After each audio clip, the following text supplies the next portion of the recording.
Okay, my friends, holy shamoly. Republicans in massive disarray. Good morning, Kuhner country. All right, my friends, as you know, the results are in from the special elections that were held yesterday. Thank the Lord, Republicans held the two seats they were supposed to win in Florida. Mike Waltz's old seat and Matt Gaetz's old seat. I'm happy they won those seats. They should have won those seats. That's in red Florida, Trump country. But when it came to the Wisconsin State Supreme Court, the leftist judge, Susan Crawford, prevailed. She won, and the conservative Brad Schimmel lost. And this is going to have ramifications for the 2026 midterm elections. Now, when I say Republicans in disarray, what is remarkable is that whether it's the New York Times or the Wall Street Journal or the Washington Post or CNN or Fox News, it doesn't matter. The establishment corporate media is trying to portray this victory by Crawford, by the left in Wisconsin, as a defeat for Elon Musk. As if somehow, and that's literally how they're painting it. Story after story, in a rebuke of Elon, in a defeat for Elon, despite Elon having spent millions of dollars. The voters of Wisconsin chose Susan Crawford over his preferred candidate, Brad Schimmel. And I'm looking at this and I'm like, whoa. Notice how what they're immediately trying to do is paint Elon in a bad light. He's a loser. His side lost. He's the one that's been bloodied by this, or for some reason bears responsibility for the defeat. When literally it's the exact opposite. The only reason why this race was even fairly close, and it wasn't even that close, she won 55. They're still counting, but basically it's 55-45 with about 200,000 votes left to be counted. So, basically it's a 55-45 race. And the only reason why the conservative judge, Brad Schimmel, got 45% was because of the efforts by Elon Musk. The Democrats were organized on this race from the beginning. They knew the implications of the race and its consequences from the beginning. George Soros saw it before everyone else saw it. And then he coordinated with the national leadership, with Hakeem Jeffries, Nancy Pelosi, Chuck Schumer, and they went all in. And they built up a huge ground game. They flooded the airwaves with ads. They painted their opponent as a right-wing extremist. They did everything they usually do. They fear-mongered. They got their side all mobilized and ready to go. And by the time Elon responded, and he was the only one who really responded, the cake was baked, as they say. They were fighting an uphill battle. And so what Elon did was he turned this into a respectable fight when it would have been an absolute landslide and rout. And my question is this: where was the RNC? Where were the House and Senate Republicans? Where was the state Republican Party in Wisconsin? In other words, the Republican Party, again, showed itself to be feckless, ineffective, and frankly useless. And the only man who stepped up to the plate was Elon Musk, who happens to be a private citizen. And you're trying to blame Elon? No. This is a problem that is a Republican problem. Republicans don't fight. Democrats do. And they demonstrated it again in this state Supreme Court race that was easily winnable for Republicans, and they kissed it away. And now, here's what's going to happen. The Democrats now are cheering. They are coming for Trump's majority in the House. They're licking their chops. They got redistricting cases now lined up in front of this now 4-3 liberal state Supreme Court in Wisconsin, in which they're going to gerrymander or redraw the congressional map. And it's going to no longer be 6 Republican members of Congress to 2 Democrat members of Congress. It's going to be 4 Republicans, 4 Democrats. Republicans are going to lose 2 seats automatically in the 2026 midterms, and the Democrats are going to win 2. And that's practically the majority. In other words, if everybody holds serve, if everything stays status quo, and Wisconsin just does the gerrymandering, Trump's majority in the House, the Republican majority in the House, is in serious peril. And Hakeem Jeffries now is already telling people in private, start calling me Mr. Speaker.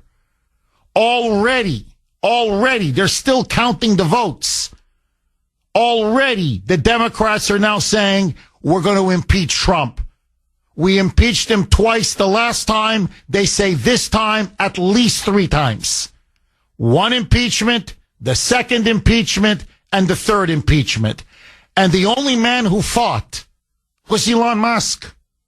Again, I don't want to be a broken record about this, but the guy who's a private citizen, who apparently now is going to be leaving Doge in about 6 months because Tesla's stock is going down. His other businesses are, stock is going down. So he's got to focus on his companies and his workers and his employees.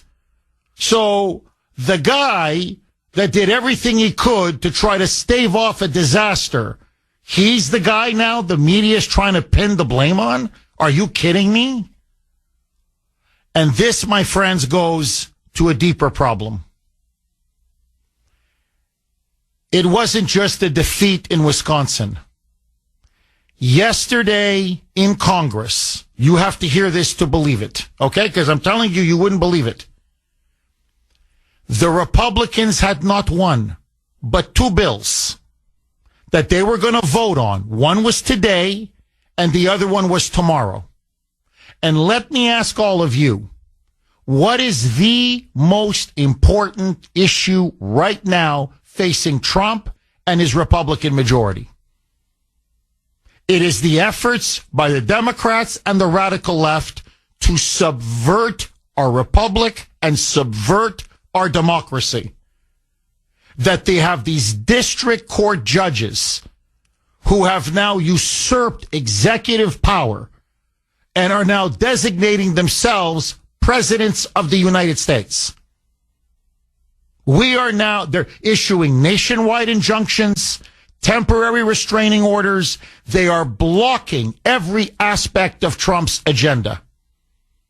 And so we need a bill that was going to rein in these out of control activist federal judges.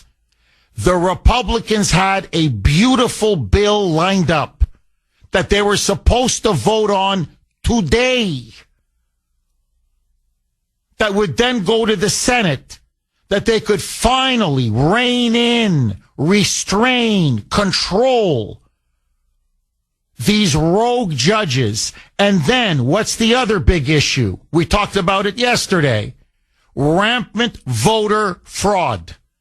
The SAVE Act was going to be voted on Thursday, which would require every adult in this country to provide proof of citizenship in order to be registered to vote. In other words, and by the way, it would force every state to purge the voting rolls of all illegal aliens and all non-citizens. Bang, bang. The Democrats can't steal elections anymore, and the judges can't stop or block Trump anymore. And instead, what happened? They're now not going to meet for the rest of the week. This was yesterday. As I wrote on X, I go, it's only Tuesday. And now they're not going to meet for the rest of the week. They've postponed the voting on these 2 crucial bills. at least until next week, where every second, every minute, every hour, every day counts. Why? Because 9 Republicans, 9, defected to the Democrats, 200 plus Democrats, in order to vote for proxy voting, that means voting remotely, for members of Congress, not for people in the private sector, just members of Congress who happen to have a baby.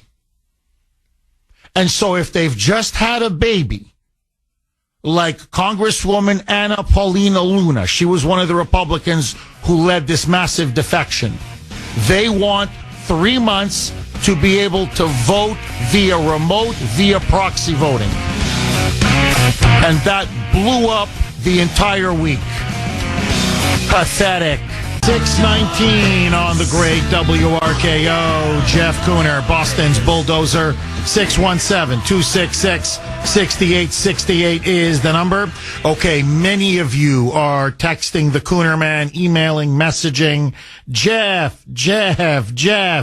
Okay, I understand what happened in Wisconsin last night with the state Supreme Court election. The Republican lost, the Democrat won, the far leftist, and what the implications are. And yes, Republicans again have shown themselves to be useless, feckless, and ineffective. But what's going on in the House? In other words, Jeff, there's procedural stuff going on that I don't quite, fully grasp. So look, let me lay it out. It'll take a few minutes, but you'll know exactly what I'm talking about. Look, it's a clown show. It's an embarrassing clown show, what is now happening in the House of Representatives. So here is exactly what took place. There are 2 major bills that the House Republicans, under pressure from Trump and under pressure, frankly, from MAGA, to deliver on. One, they were going to vote on it today, which they're not going to do because they're gone. Literally, they've left. The whole week now, they're not spending any time in Congress. They're all back. They're back at their home districts. They're basically taking the week off. Okay? So, and I'll tell you why. So, they had one bill to vote on today, and that was Darrell Issa's bill that would rein in these out-of-control rogue activist judges, which Trump desperately needs. He's got to get this thing through Congress and get these judges off his back. The second bill, which is something we've been asking for years, and now in the wake of Elon Musk's stunning bombshell discovery that Joe Biden has the Biden regime put at least 5.5 million illegal aliens and gave them social security numbers and then registered them to vote. And many of them did vote. We've got to pass the SAVE Act, which it's essentially an election integrity bill. And the SAVE Act requires every person to register you have to prove U.S. citizenship. So in order to register to vote, you have to provide documentary proof of U.S. citizenship, a passport, a birth certificate, whatever it may be. And this would and force states, compel states to purge the voting rolls of all illegal aliens and all non-citizens. So it would, let's put it this way, dramatically reduce and decrease illegal voting in the United States and voter fraud, which is rampant in the United States. They were going to vote on that on Thursday, tomorrow. So why aren't they? Jeff, what's the problem?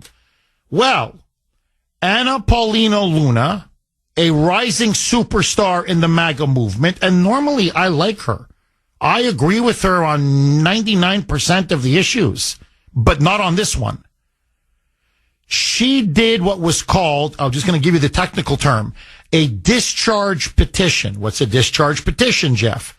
It is a procedural tool that if you get a majority of the members of the House, it doesn't matter, both parties together, it doesn't have to just be one party, then you can go around House leadership and they can no longer then set the agenda. You can force a vote on the bill that you want to be voted on. And so what Anna Paulina Luna did, because she just had her second child, she is a mother, a newborn mother, who is saying it is unfair for women members of Congress to not have at least 3 months maternal leave. And so to have 3 months maternal leave, they should be allowed to do what's called proxy voting. In other words, they're at home or they're in their apartment or whatever, and they vote remotely using someone as a proxy to vote for them in Congress. A member of her staff, whoever, acting on behalf of Anna Paulina Luna. And so that she, her argument is we need to have that 3-month buffer. Why? So a mother needs to spend time with her baby, bond with her baby, constantly be with her baby. And about 14 female members of Congress have had children during their time in Congress. Well, another one was Brittany Peterson. She's a Democrat from Colorado. And so she and Anna Paulina Luna co-sponsored this discharge petition, which would then say if you're a father or a mother of a newborn child, you get 3 months paternity or maternity leave where you can you can do proxy voting, remote voting. They got over 200 Democrats to sign on. They got 11 Republicans to sign on. They got their majority.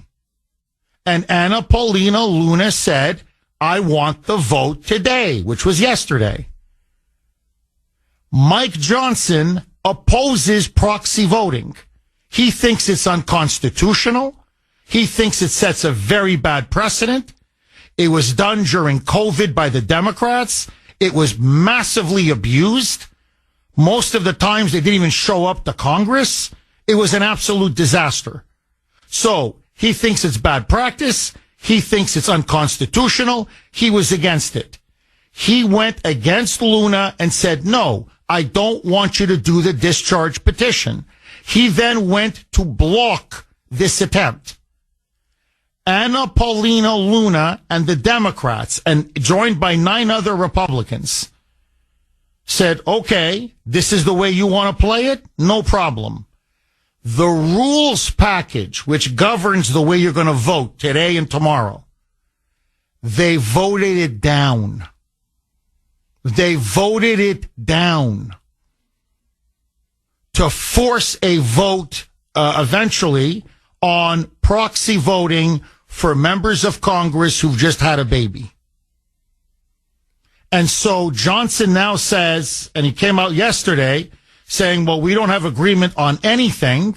We can't move forward on anything because they're trying to force a vote on proxy voting before we can get to the judge's bill and the SAVE Act. And so the entire week now, listen to this, they're all going back home. And they hope when people cool off in a couple days, maybe they can start doing votes next week. Now, look, whatever you think about proxy voting and giving new members of Congress 3 months maternity leave, that's more important than Trump's agenda? 6:33 on the great WRKO. Jeff Kuhner, Boston's bulldozer. 617-266-6868 is the number. Okay, a couple lines are open if you want to jump on. Let me just put a final exclamation point because I want to go to the blazing phone lines. Whatever you think about whether members of Congress, either women or men, because that's what this bill, what's held up everything is this bill now that they are trying to pass in Congress against the wishes of the leadership. So this is being done by 200 plus Democrats and about 10 or 11 Republicans. Anna Paulina Luna is the one leading the charge on among the Republican rebels. Whatever you think about it, it's about, let's say, a man and a member of Congress, a male has a child or his wife has a child. He can take 3 months and do proxy voting. In other words, not show up in Congress and actually vote. Anna Paulina Luna says she doesn't want to have to go and vote for 3 months. She just had a baby, her second child. Female members of Congress should not be forced to go and vote and actually show up in the well of the chamber. They should be given 3 months home with their children. And if they have to vote, vote via proxy. Someone votes for them or they vote via remote, okay? Remote voting. Now, whatever you think of the issue, Jeff, I think members of Congress should have 3 months and they should be allowed to do proxy voting, or it's unconstitutional and it's a slippery slope and it's going to lead to a lot of abuses down the road where you can have people acting as proxies, but are they, say, someone like Dianne Feinstein, who's mentally gone, completely mentally gone.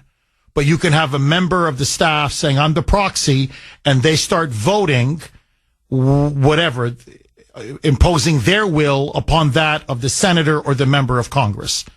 Personally, I'm against proxy voting. I think it's a horrible idea. I think it is unconstitutional, but let that go.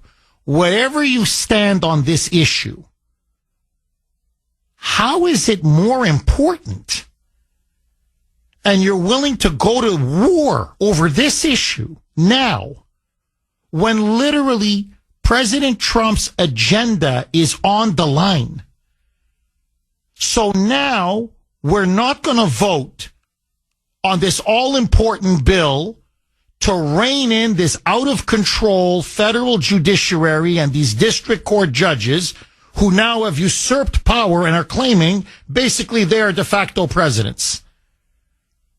So this bill, again, it doesn't deal with women in the private sector or parents in the private. It's about members of Congress themselves. It's a bill about themselves. Now, we didn't elect you to pass bills to make life easier for yourself. You work for us. We pay your salary. We demand performance. We demand that you do your job. We elected President Trump and the Republican majority to implement the agenda and the campaign promises that Trump ran and won on. And now we're looking at an entire week gone. As I said, this was yesterday. It was announced. Yeah, I go, it's only Tuesday. You guys are already taking the week off? And then, by the way, they've got 2 weeks set aside off for vacation in April. Like, the clock is ticking. The midterms are going to be next year. Like, come on, do something. Start passing bills. And then you've got the SAVE Act, which would in many ways neuter voter fraud. It would get rid of voter fraud across the country, a critical issue. And, well, now they're not going to vote on that on Thursday. God knows when they're going to get to that issue.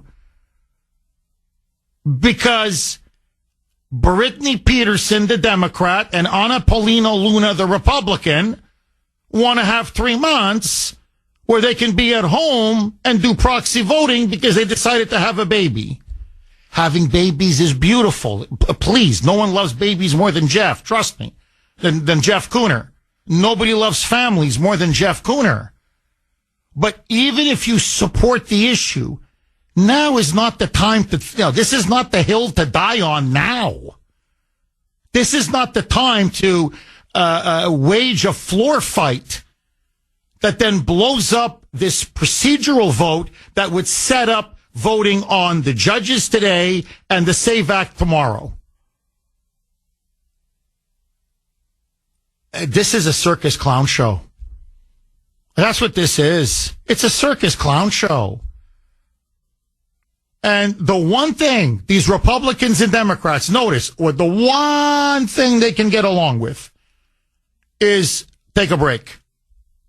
Long weekends.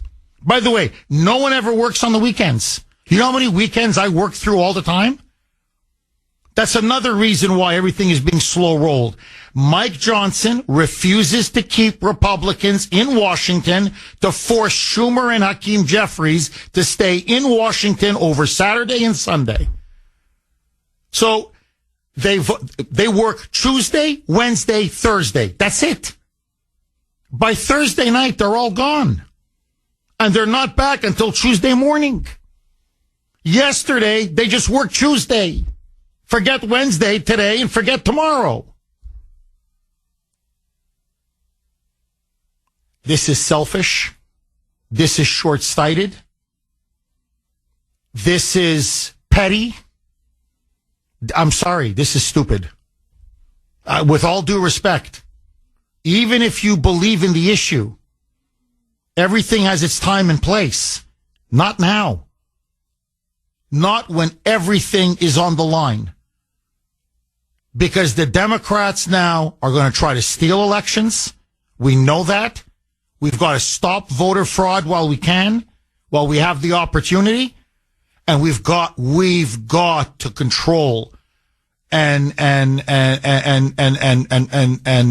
restore the proper separation of powers. We've got to rein in these out of control rogue activist judges. Because they're picking Trump's entire presidency apart. They're blocking him. They're paralyzing him right in front of our eyes. And they're now going on about proxy voting for male members of Congress who've just had a baby. You can't make this up. I'm telling you, you can't make it up. 617-266-6868. Agree, disagree. Rick in Nashville, Tennessee. You're going to kick us off, Rick. Thanks for holding and welcome. Thank you, Jeff. Unfortunately, this is a sign of the times for the Republicans. The reality of this Wisconsin vote is no matter if the Republicans prevailed, that those two bills will never would have survived the Senate vote. You know, we don't have them. Our Republican senators, there's no unity there. You know, on any given day, there's 3 or 4 of them that go the other direction. Everybody knows that. So this is what you're seeing now is, and I knew this was coming, and a lot of your callers, I'm sure, will back me up on this. This is going to be a 2016 all over again. The Democrats are going to impeach him from the word go. There's going to be chaos. There's already chaos in the Republican Party. There's no unity. I mean, here's this, this Paulina Luna, she sounded like a team player, but she's not. Instead of that being focused on let's get this SAVE Act, even though I think, obviously, like I said, it never would have survived the Senate vote, but still would have showed party unity. She's worried about something that concerns her, her own situation. The Democrats have one focus: power. That's all they care about, and that's how they vote. And you're not. Donald Trump's hands are going to be tied. What? There's been 100. He's passed. Rick, please hang on. I want you to finish your thought. We're up against a hard break. Back with you next. 6:49 on the great WRKO. Jeff Kuhner, Boston's bulldozer. 617-266-6868 is the number. I want to go right back to Rick in Nashville. However, I would be remiss if I at least didn't mention this. Look, the Republicans in some ways had a very good night. I mean, to be fair, I always have to call it the way I see it. They did win those 2 special elections in Florida, those 2 House seats, Mike Waltz's old seat, Matt Gaetz's old seat. So they've given themselves 2 extra votes, 2 extra seats in the House majority. So they do have a little bit more breathing room now than they did before. Yes, they lost the state Supreme Court race against the leftist, the left-wing judge, Susan Crawford. And we're going to feel that over the next year and a half. I guarantee it. However, voters in Wisconsin did approve a voter ID law, which is going to make it much harder to cheat in elections in Wisconsin. You're going to have to show voter ID. You're going to have to show identification, photo ID, if you plan to vote. So there was, in that sense, a strong victory for Elon. Elon was pushing this very hard, and obviously a big victory for Trump and for the Republicans. But I'm just looking at the bigger picture, and they were late to get involved on the state Supreme Court race. This was a winnable race. They blew that. If it wasn't for Elon, it would have been a disaster, a landslide. And now you're looking at redistricting and the loss of 2 seats in the House, which could make or, be the difference, make or break Trump's presidency, especially after the midterms next year. And then you've got all of this infighting and chaos within the Republican Party to such an extent that now 2 major votes had to be suspended and postponed. One on reining in the judges, these out-of-control activist judges. That vote was supposed to be today. Forget about it. It's going to be at least next week, if we're lucky. And then tomorrow was going to be the big vote on the SAVE Act, which would restore election integrity and make it the law of the land that you have to show proof of citizenship, documentary proof, in order to be eligible to vote. And that every state would have to purge their voting rolls of non-citizens and illegal aliens. To me, these are 2 of the most important issues of our time. But we're going to sacrifice that? Block that? To have a vote on proxy voting for members of Congress who've just had a baby? 3 months? Proxy voting so they can spend more time with their baby? And by the way, I have to say this, then I'm going to go to Rick, I promise. Anna Paulina Luna, who's leading the charge for the Republicans, she was up on Capitol Hill. She had a babysitter.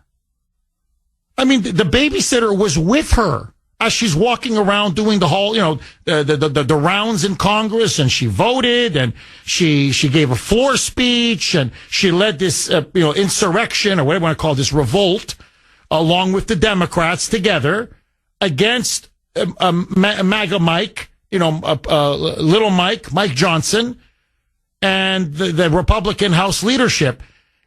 The baby is 6 inches away from her. It's not even like the baby's back in Florida. So, and they get paid for that. They have we pay for this, extra benefits. So if she wants to be with her baby, she has money, funds that go to her office so she can hire a babysitter, and the babysitter can literally be beside her at work in Congress holding the baby. And then if Anna Paulina Luna during her lunch hour wants to hold her baby, or during a break wants to hold her baby. So what I'm saying is, even yesterday she had a babysitter beside her. I mean, look, I don't know what else to tell you. Really, are you here to do the people's business, or are you here to make your life as comfortable as possible? That's the question. 617-266-6868. And again, if you think members of Congress should get 3 months maternity leave, or they wanted also paternity leave, so the wife or girlfriend has a baby, then the male member of Congress can take 3 months off and do remote voting. Now is not the time.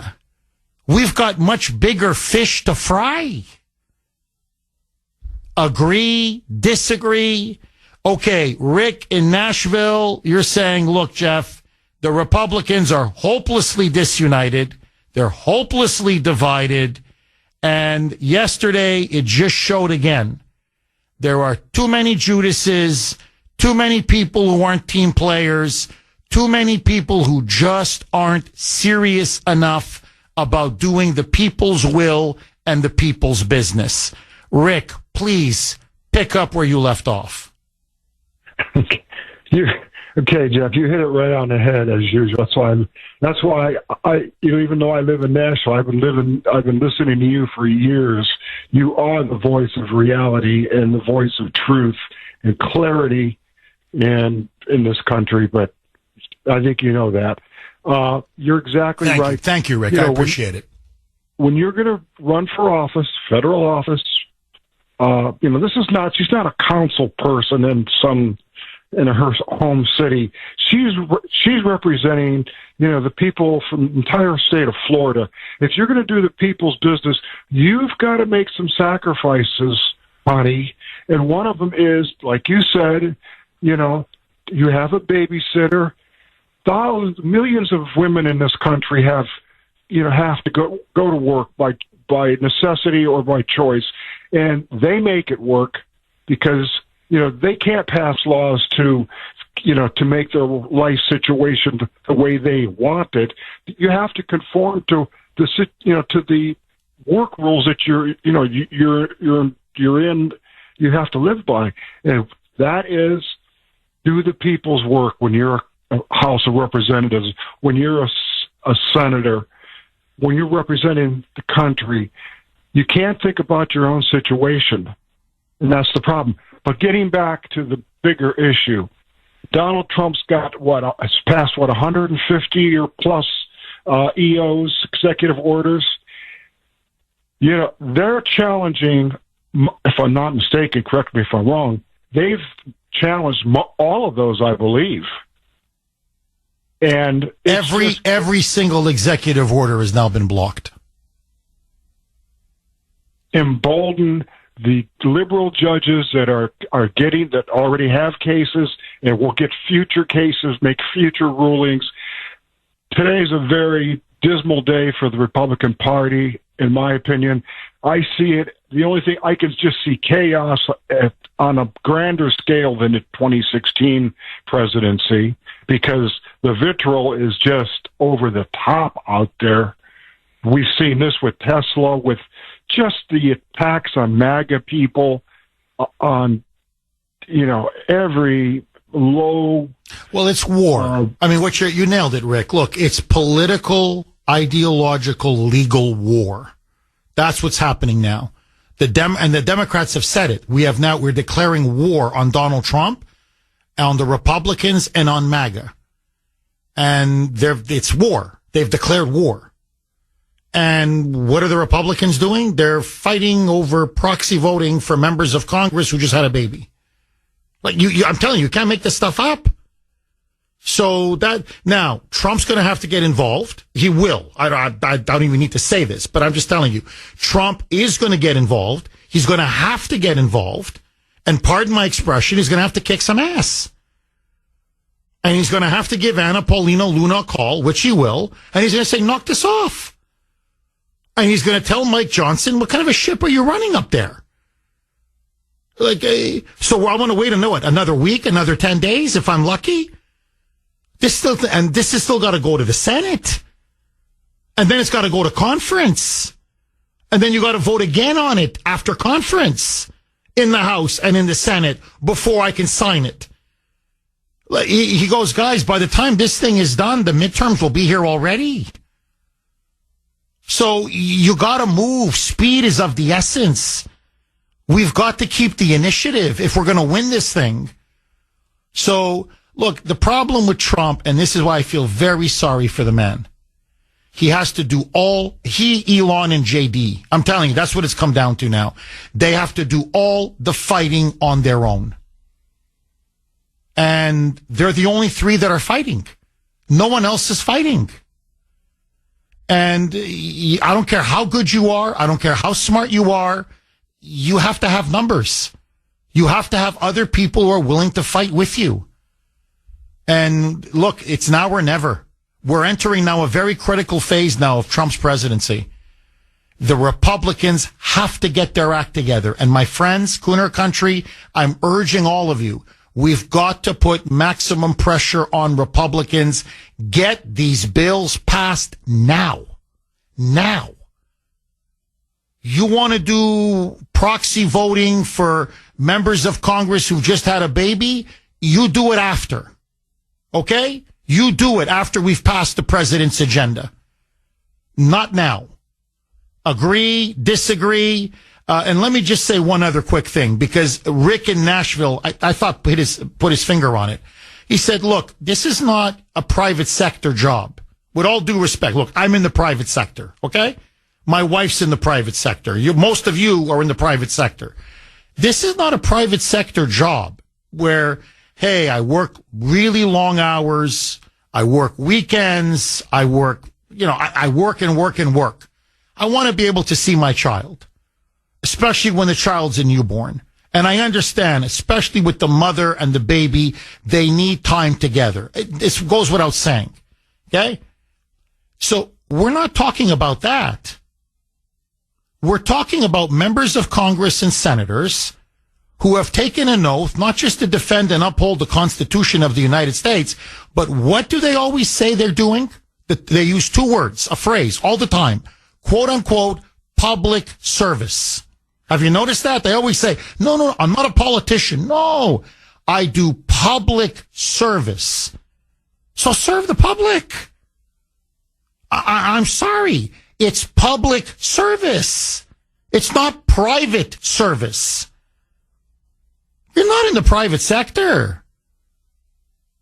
So yes, I'm sorry. You're going to have to make certain sacrifices.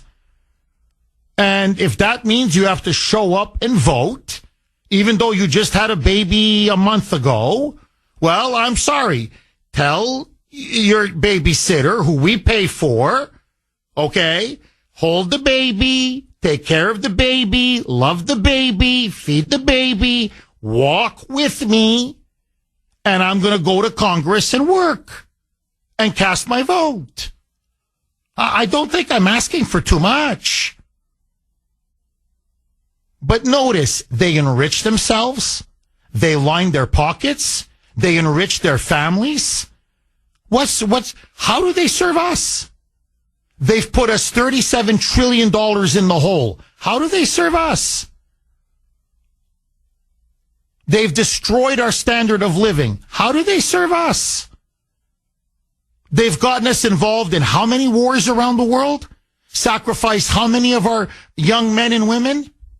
How are they serving us? The Democrats in particular, massive open borders, flooded our country with illegals. How are they serving us? They just get richer and richer and richer. Their children get richer and their families richer and richer, if you've noticed. And I've never heard of this. They work 3 days a week with tons of vacation time thrown in. Now, I'm sorry. You've got Monday off. You've got Friday off. You've got Saturday, Sunday off. When it's Tuesday, Wednesday, Thursday, I want your ass in Congress. Baby, no baby. But I'm asking for the sky now. 617-266-6868. Agree, disagree. Larry in Leominster. Thanks for holding, Larry, and welcome. Good morning, Jeff. Who are we going to offend today? Larry, I'm getting a lot of texts from people, a lot, and messages on Messenger saying, Jeff, Kuhner man, 2 words, term limits. What say you, Larry? Further, I want to make a law that if anyone has a baby, they can't vote or put up any bills for 3 months until their hormones straighten out. How about that?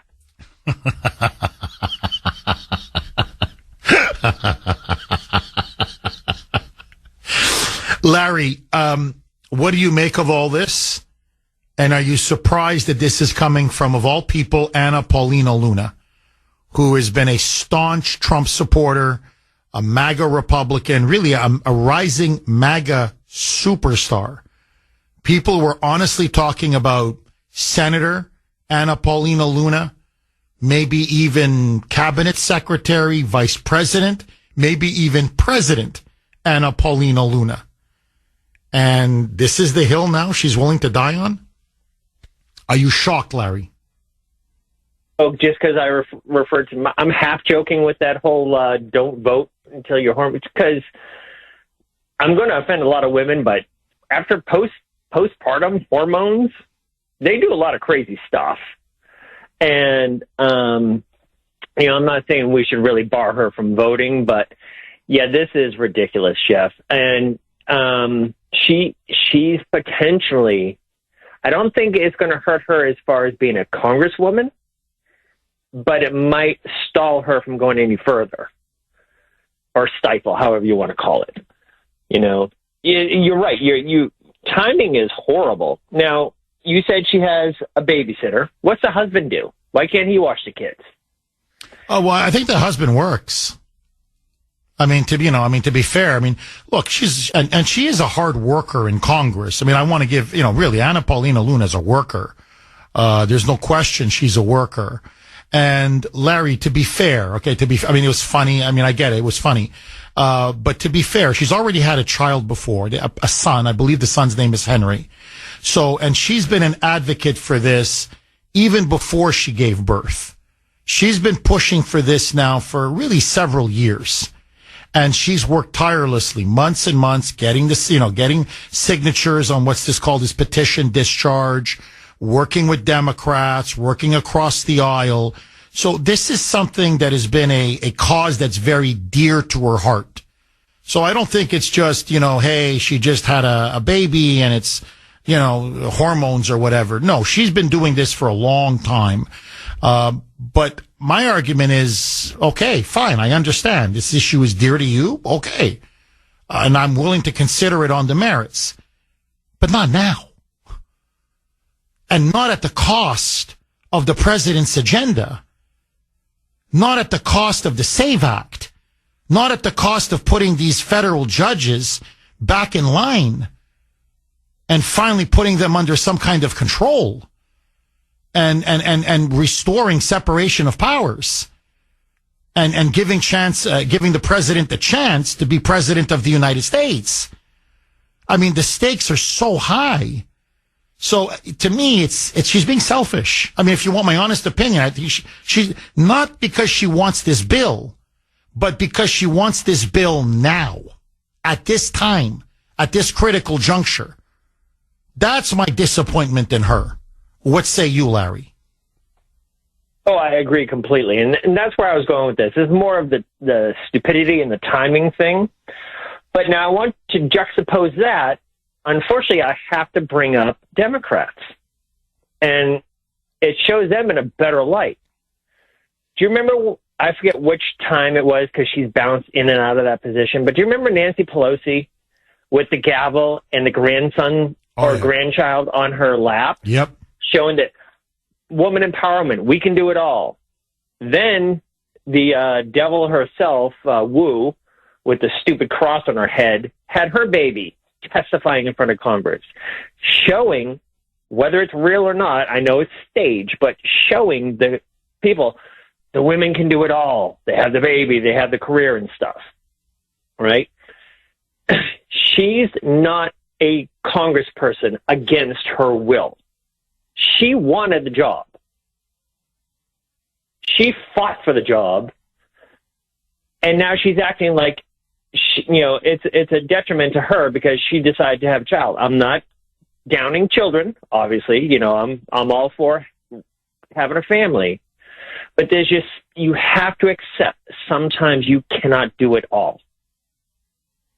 Well, Larry, just to reinforce your point, and you're dead on. You're not 100, as I like to say. You're 1,000% correct. Let me just to add to what you're saying. I got emails last night. Kuhner country is BS about this. Okay, bullcrap about that. They are angry, and I don't blame them. They're upset. I don't blame them. And one vet wrote me and said, Jeff, I signed up to serve in the military. Well, my wife and I had a baby. I didn't see the first year of my child. Did not see him once my baby boy. Why? Because I was deployed in Afghanistan. I didn't say, hey, my wife just had a baby. I want 3 months paternity leave. I want to be with my young baby, my newborn. It's important to bond. It's important to be together. It's important to support my wife, to be there for my newborn. No, he goes, my child was 1 year old, or about 1 year old. The first time I ever laid eyes on my beautiful boy. And he said, so I'm sorry, I signed up for the military. Now, I wasn't making $200,000 a year. I'm not given a staff of 30 people. They don't have all my flights paid for, all my meals paid for, babysitters paid for, gold-plated health care, gold-plated pension, gold-plated dental care. I'm not getting all of these incredible fringe benefits that members of Congress get. Anna Paulina Luna, as I said, has a permanent babysitter that we, again, I don't want to keep repeating, but we pay for this as part of her staff. So most women, they got to handle it on their own or with their spouse or with their partner. So you're right. You signed up for the job. That's the job. Final word to you, Larry. Really quick, Jeff. I know we're against the clock. There's several categories of leave in the military. One of them is called convalescent.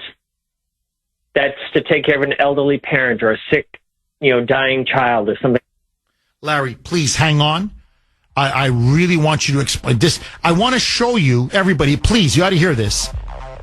The difference between people who serve in the military and what they can do and the standards they're held to, and members of Congress. Okay, you got to hear it to believe it. Next. 7:19 on the great WRKO. Jeff Kuhner, Boston's Bulldozer. 617-266-6868 is the number. Okay, my friends. Wednesday, 7:19. You know what that means. Truth or troll. And now, America's favorite game show, where you get to decide on the Kuhner Report. This is Truth or Troll. Today's entry of Truth or Troll comes from President Trump taking questions in the Oval Office, where he was asked by Peter Doocy of Fox about running for a third term against who else but former President Barack Obama. There's this other story. I know it's hypothetical right now, but if you were allowed for some reason to run for a third term, is there a thought that the Democrats could try to run Barack Obama against you? I'd love that. For his third term? Boy, I'd love that. That would be a good one. I'd like that. No, people are asking me to run, and there's a whole story about running for a third term. I don't know. I never looked into it. They do say there's a way you can do it, but I don't know about that. But I have not looked into it. I want. So what do we think, Jeff? A showdown at high noon. Trump versus Obama. First of all, who's winning that? Oh, I think it's Trump. I think Trump destroys the dear leader. But your question, Mike, is Trump being serious about running for a third term, or is he trolling, correct? Yes, it's essentially, he says he hasn't looked into it. Do you think he's looked into it? Is he telling the truth, or is he trolling about looking into it or not? Truth or troll? I want to hear from you, Kuhner Country. You can vote on our webpage, WRKO.com/Kuhner, WRKO.com/Kuhner, KUH. N is in national ER, or if you prefer, you can vote via X. My handle there, and I was extremely active last night, as many of you who follow me know. My handle at the Kuhner Report, all one word, KUH, N is in national ER. Is Trump, is it truth? Is he really? Is he looking into this? You think he really wants to run for a third term? Or do you think he's just trolling the left and the Democrats and the media? A dictator! Wants to be a dictator! I want to hear from you, Kuhner Country. Okay, let's go right back to Larry in Leominster. Larry, as someone who served in the Air Force, you're a veteran. You know exactly what the rules are for our fighting men and women when they have a family member that's sick or a parent that's sick or spouse that's sick. Please, Larry, pick up where you left off. And to give you an example of how rare it is that you're allowed to take that much time off, like 3 months, let me give you an example. My cousin Jimmy, career Army, served, did his like 20 plus years, retired. Back in the late 80s, his father, severe Alzheimer's. And, you know, he was in that final stage. He, through the rare thing that I agree with Senator Kennedy worked to help him get convalescent leave, right? You don't just put in for this and get it automatically. You have to prove some stuff. He was taken from Belgium back to Massachusetts to be with his dad through his final days. However, he wasn't on, air quote, leave where he was home the whole time. They just temporarily stationed him at Devon's.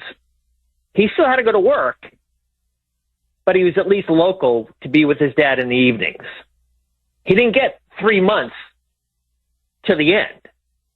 It's hard to do. Now, I know this might go off a little bit, but this also ties into these radical judges. This judge has said that the transgender people you have to put them in.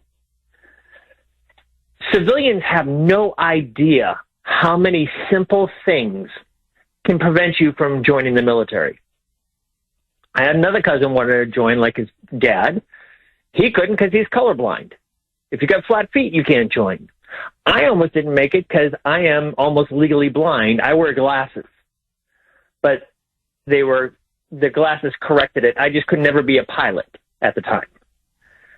And this is the difference. And I'm not trying to down civilians, but this is the difference between what civilians know and what military and veterans know. And yeah, this Luna thing is a joke. All the perks in the world, and it's never enough. She's got to have more, you know? They got to have the, like you said, the golden ticket, the silver spoon in their mouth.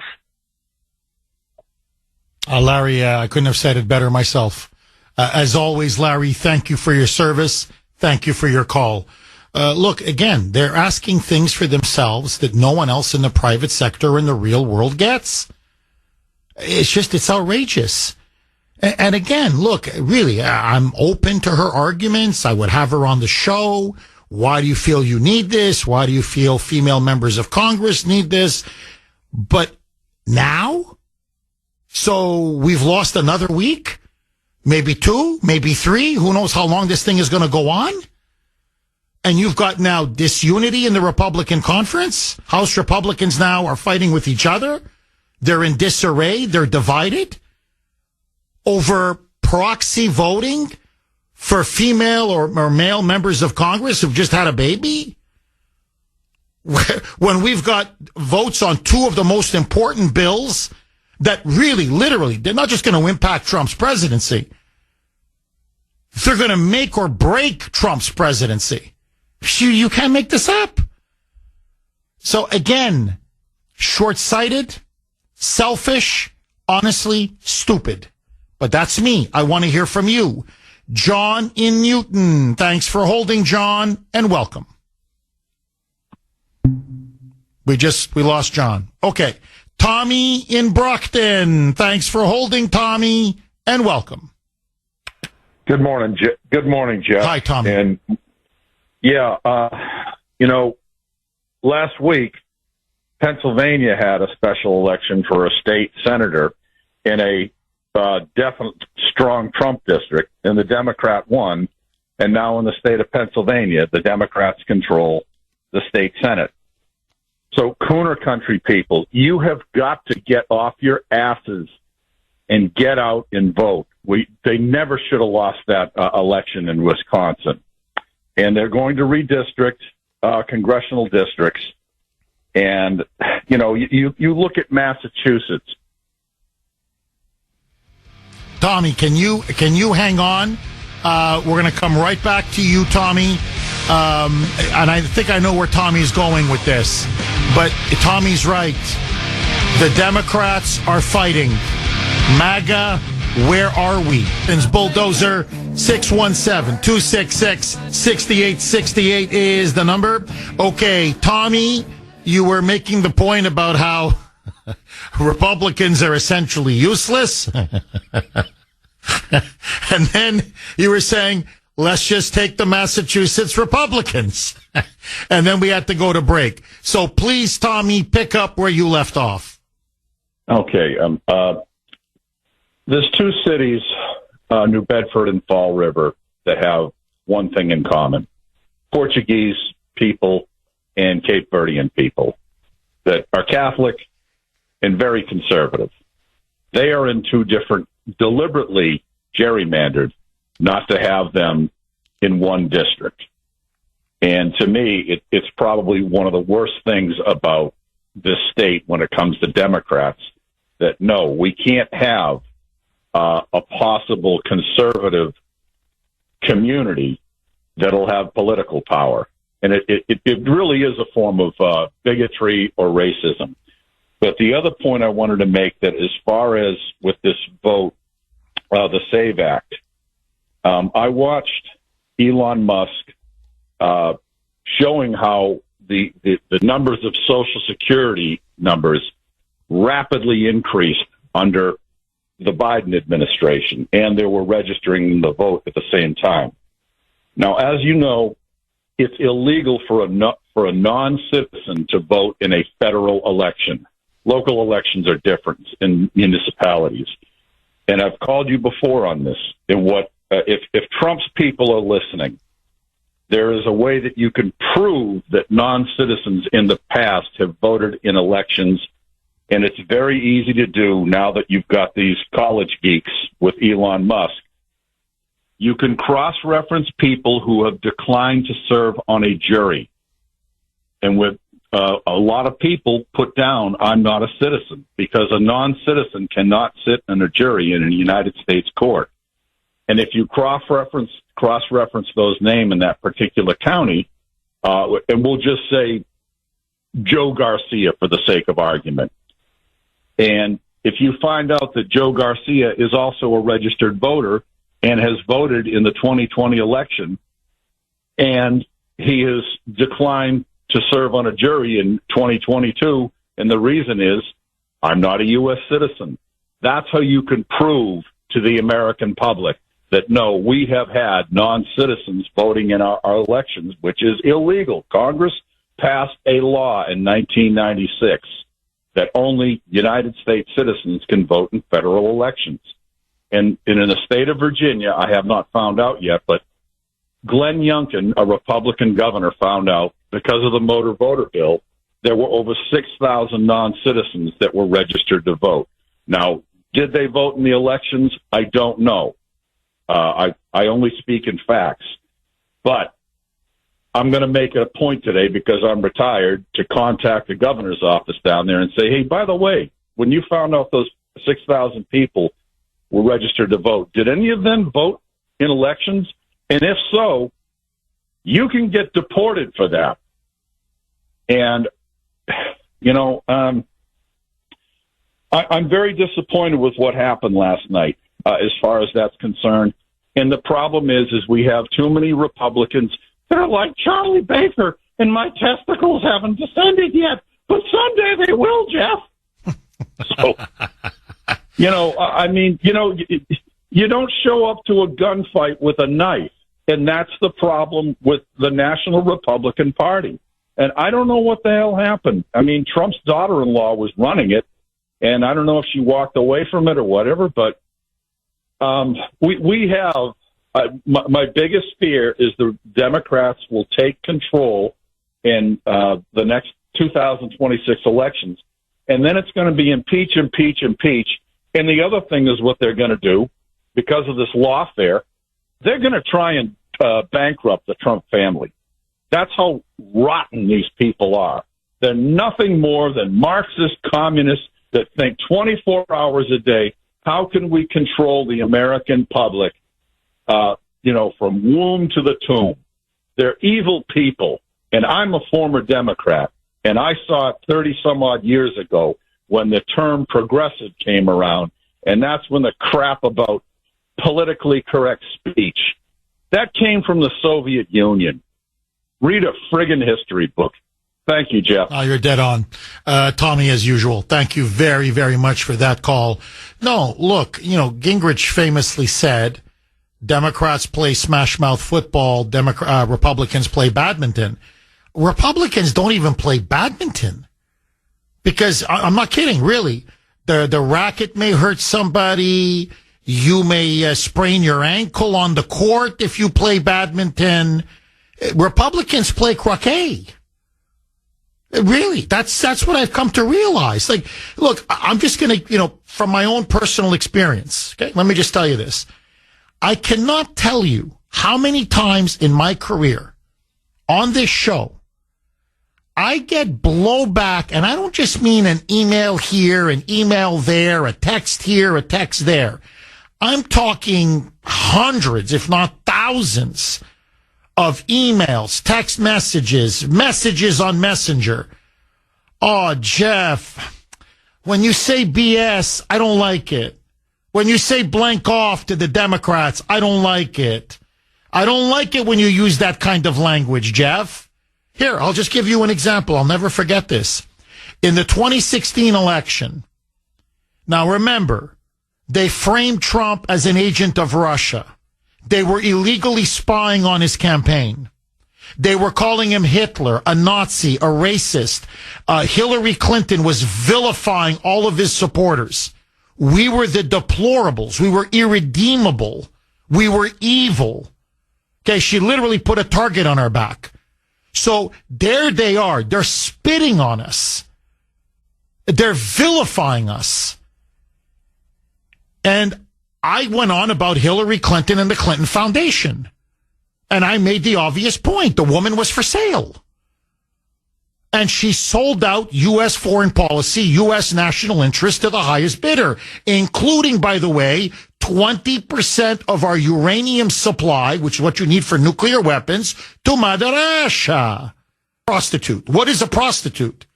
She will sell herself for money. She has no self-respect, no self-regard.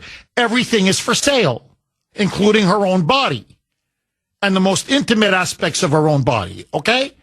Now, yes, I could have said political opportunist. I could have said political mercenary. I could have said, but I wanted to capture, the reason why I said it was the sheer evil, depraved, corrupt nature of this woman, the depravity of this woman.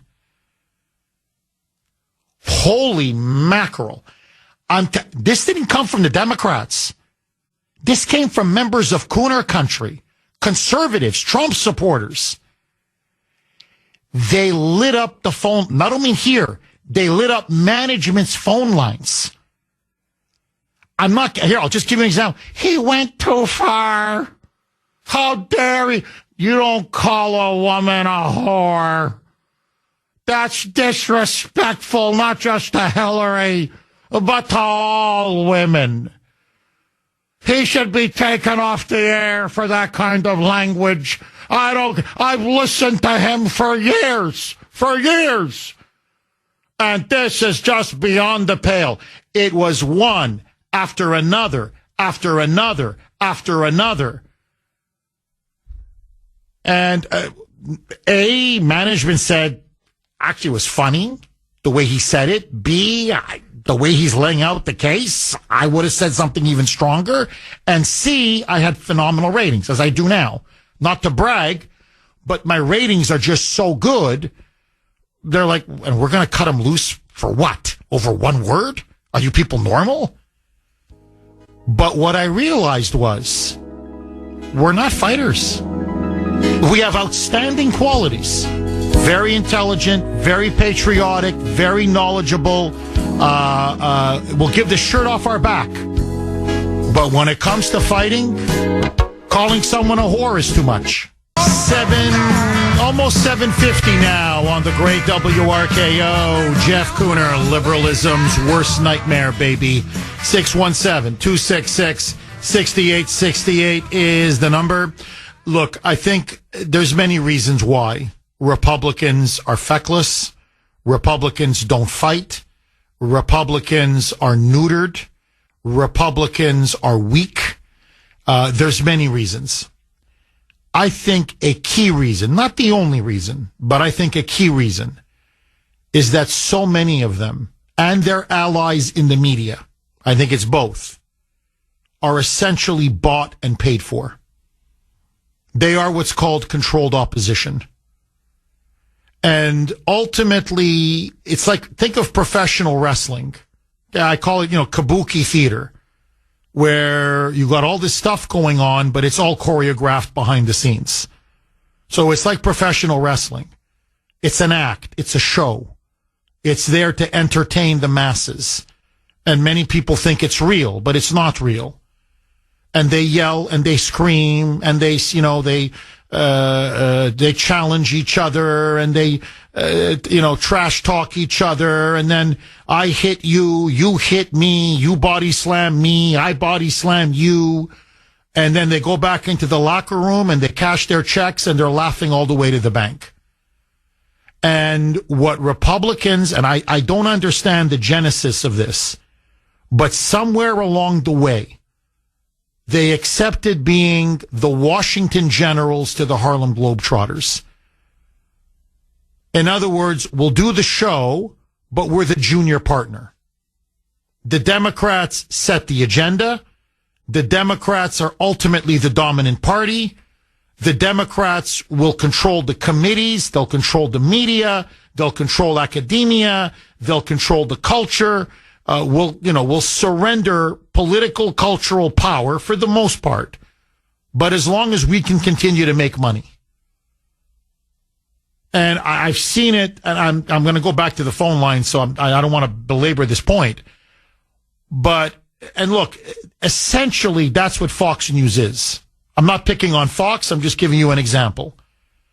That's like, you can give me so many so-called conservative media institutions. They're not there to wage a frontal challenge. They're not here. Take the story we talked about yesterday. It's the biggest scandal maybe in the history of the United States. You now have conclusive, irrefutable proof, evidence, that Joe Biden, Kamala Harris, Alejandro Mayorkas, Anthony Blinken, Merrick Garland, in other words, the entire upper echelon and leadership of the Democratic Party and the entire previous administration deliberately allowed 10 to 20 million illegal aliens to pour into our country. It was an invasion in order to give them social security numbers illegally so that they could collect massive government benefits and checks. Again, illegally, in order to register them to vote, and that millions of illegals, they have the receipts, voted. 5.5 million illegals, and that's just the tip of the iceberg. Elon and Doge have now found illegal aliens, 5.5 million, were not just given social security numbers, they were registered to vote, and millions of those 5.5 million actually did vote. This is it. I mean, this is the ball game. This is it. This is treason. This is sedition. This is stealing elections. This is massive, rampant voter fraud. This is grotesque abuse of power.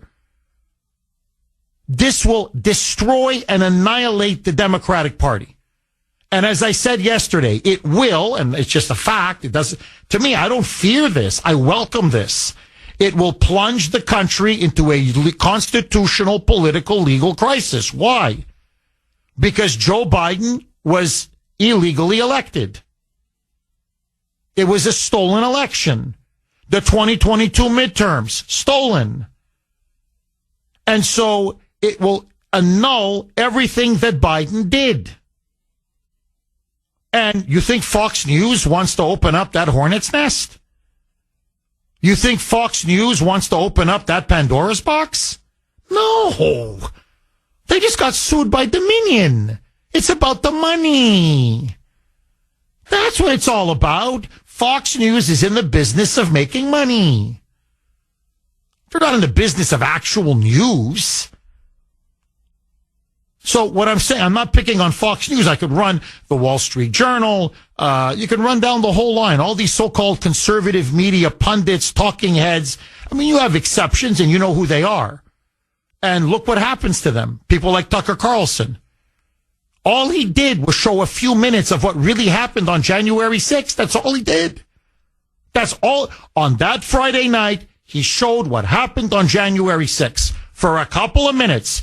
That doesn't look like an insurrection to me. They're shaking the hands of the police officers. The police officers are patting him on the back. They're patting the cops on the back. They're literally stopping and observing the pictures on the wall, the paintings and everything. That's not what the media has been portraying. That doesn't strike me as an insurrection. He's gone. By next Monday, he's gone. Bye. Bye-bye. Bye-bye. He didn't do anything. He didn't sleep with somebody. He didn't sexually harass somebody. He didn't sexually abuse somebody. He didn't give a story or talk about a story that was false. He didn't engage in whatever, character assassination or defamation or libel or nothing. The guy, literally, he did nothing wrong. Ratings were higher than ever. Bye. Don't rock the boat. You rock the boat, you're out. Keep with the wrestling. Keep with the kabuki theater. I hit you, you hit me, you make money, we make money, everybody makes money. Keep playing the game. Now, I saw it here in Massachusetts firsthand. Honestly, I was disgusted. How many Republicans are on the take? How many Republican political consultants, and I put that in air quotes, are on the take? You've got the chairwoman now of the Mass GOP who's a lobbyist, Amy Carnevale, who literally went to the Federal Communications Commission and wanted me off the air. She didn't just want my job. She wanted me to never work in radio again. When has she ever been this hard against? What are you talking about? You've got the Boston Herald, who made it their mission to lie and besmirch and defame and libel me. And then it all turns out they're taking money from the rhinos. They claim to be quote unquote conservatives. But they're taking money from the rhinos. They're lining their pockets. Follow the money. You want to talk about useless. You want to talk about feckless and ineffective. As I said on X last night, please, you got to bear with me now. Let me tell you, how is this not a massive scandal? You have, in November 2024, okay? Here, yesterday Wisconsin voted. Yes, they voted for that liberal judge, but they voted to pass voter ID. It's going to be a game changer in Wisconsin. Okay, in November 2024, here in Massachusetts, in deep blue Massachusetts, the people of Massachusetts, nearly 73%, voted for a ballot measure, essentially a mass version, a Massachusetts state version of Doge, to do a full forensic audit of the entire state budget and all spending on Beacon Hill by the state legislature. Now, this is a ballot. The people have spoken. do the state audit. Does the state auditor not want to do her job? No. The state auditor, from everything I've heard, a very honorable woman with a lot of integrity, Diana DiZoglio, is saying, okay, open up the books. The Democrats on Beacon Hill, the leadership of the Democratic Party, you want to see how corrupt and vile they are refusing to comply. They've told her, blank off. We don't care what you say. We don't care what the ballot says. We don't care what the people say. We don't care what the voters say. We run Massachusetts, not you, not the people, not the voters. It's illegal. It's unconstitutional. Is the Massachusetts GOP taking them to court? Yet. Is the Massachusetts GOP making this the central issue every single day on the ground, going after them, raising a political firestorm? Nothing. Nothing. And why? This is the question, as Elon asked. But why giving Social Security numbers to illegals? Why giving them all these government benefits? And you realize, because they're registering them to vote. It's a massive, giant voting fraud scheme to steal and rig elections. Why? Why is the Massachusetts Democratic leadership up on Beacon Hill refusing to comply with this overwhelming ballot measure? Why are they so afraid to open up their books? Companies do audits all the time. People get audited all the time. It's good enough for everyone else, but not our state legislature with our taxpayer dollars. It's our money. I'll tell you why. As I said on X last night, and the Mass GOP would never support this because that gives away the whole game. It's because Democrats and Republicans on Beacon Hill, the corrupt rhinos, have been misappropriating and stealing billions of dollars. And they've been doing it with impunity for years. And now they have to cover up this massive crime. Because many will have to go to jail, and it will destroy them politically in this state. But, you know, they're not just covering up now the stealing and the theft of our money, your money. And we're not talking a few bucks here and a few bucks there. We're talking billions and billions and billions. Misappropriating, waste, fraud, abuse, corruption, bribery, outright theft. Because a lot of the money is being kicked over to the illegals. Because just like what they're doing nationally, here in Mass, they are registering illegal aliens with fake Social Security numbers, and they are getting them to vote. Why do you think Elizabeth Warren's election is always called within a minute? Maura Healey's election within a minute. Look it up. Don't take my word for it. Not what minute? 30 seconds. And I'm watching and I'm like, how can you call this in 30 seconds? Because if they need an extra 100,000, 200,000, 300,000, 400,000, whatever votes they need, they can manufacture them. Because they got all these illegals like this. Almost a limitless supply.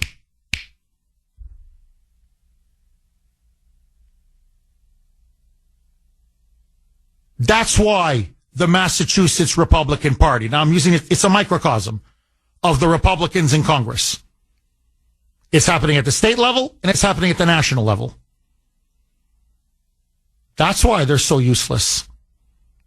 That's why their opposition is so feckless and ineffective and impotent. That's why they're so soft. That's why they play croquet or badminton while the Democrats play smash mouth football. What's smash mouth football? Now they shoot you in the head. What's smash mouth football? That's why the Democrats win and the Republicans lose, because the Republicans are the one that's paid to throw the fight. Their job, their money, is to make sure the Democrats keep winning. Even when Republicans win, they lose. And let me just make one final point. Who won the election in 2024? Was it the Republican machine? Donald Trump and Elon. Right? I mean, am I saying it? Now, say Kamala Harris won, just as an example. You think it was Kamala that won that election? Had she won the election? Democrat machine.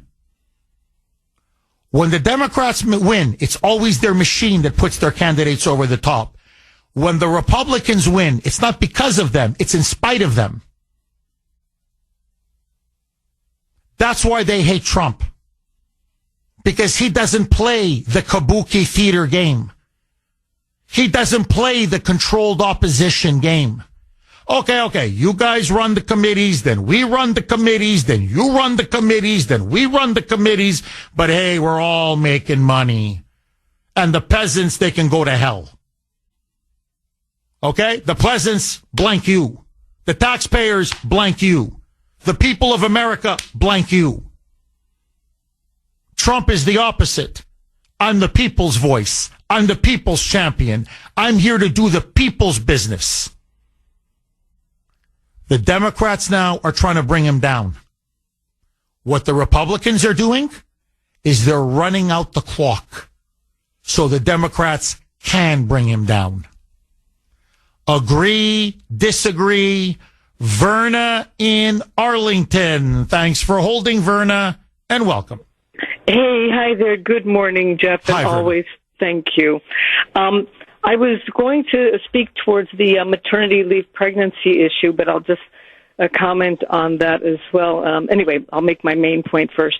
I was pregnant and had my two children back in 77 and 81, and I worked for a major insurance company downtown Boston. There was never any such a thing of paternity leave back then. That wasn't even a category. I was given maternity leave. I took the time off, and I did that. But I don't agree with when you're in the political realm, when these people are politicians, for men to be taking off time like, what's his name, Buttigieg did, that sort of thing. I just really want to put it out there to the people. This is not right. When a person takes on a government job, political government job, they need to be attentive to the responsibility that they've signed up for.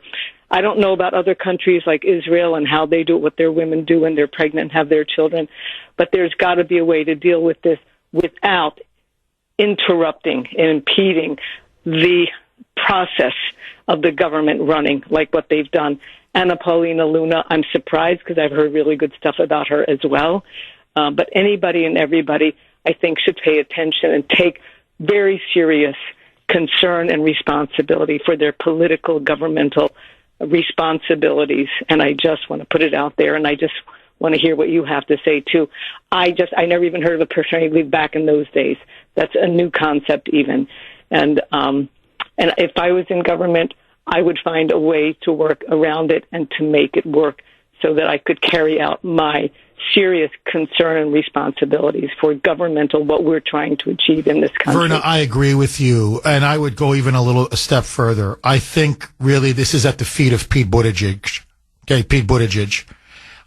He took the 3 months paternity leave when him and his male, husband, partner, whatever, when they adopted their children. And that infamous picture of him with these plastic fake breasts, breastfeeding his child, his baby, whatever, and saying that he deserved 3 months to do that, and he wasn't on the job for 3 months. And I think many in government said, well, if Buttigieg can do it, if the Secretary of Transportation, high profile, can do it, then why shouldn't members of Congress? And I think that's why they're pushing for this. But, look, Verna, I have to be very honest with you, and I'm not saying this, to be politically correct or or because, I'm trying to be woke, or far from it. I'm very sympathetic to the argument that women, it's harder for women than men. It is. It's a 9-month pregnancy. It's a difficult pregnancy in many instances. They've been carrying a baby. Nothing is more precious or more noble than carrying and having a baby. You're tired. You're exhausted after having a baby. You need time to recover. You want to bond with the baby. It is extremely important for a mother to bond with her newborn child. So when Anna Paulina Luna says, look, we claim to be pro-life, we claim to be pro-family, well, we need to start supporting policies that reflect that. I'm sympathetic to that argument. I'm willing to hear that argument. What I don't like about this is not the time or the place. Not now. I understand. It may be important to you, to Anna Paulina Luna, and to other female members of Congress. I hear you. But we're talking now about an historic moment in an historic presidency where Trump's enemies are now trying to blow him up really within the first 70 days of his presidency. They're trying to gut his power. They're trying to paralyze him as commander-in-chief. And now they may even get away with preventing the SAVE Act from being passed, preserving their massive electoral theft and voting fraud machine. So when the stakes are this high, when there's so much on the line, it's a question of priorities.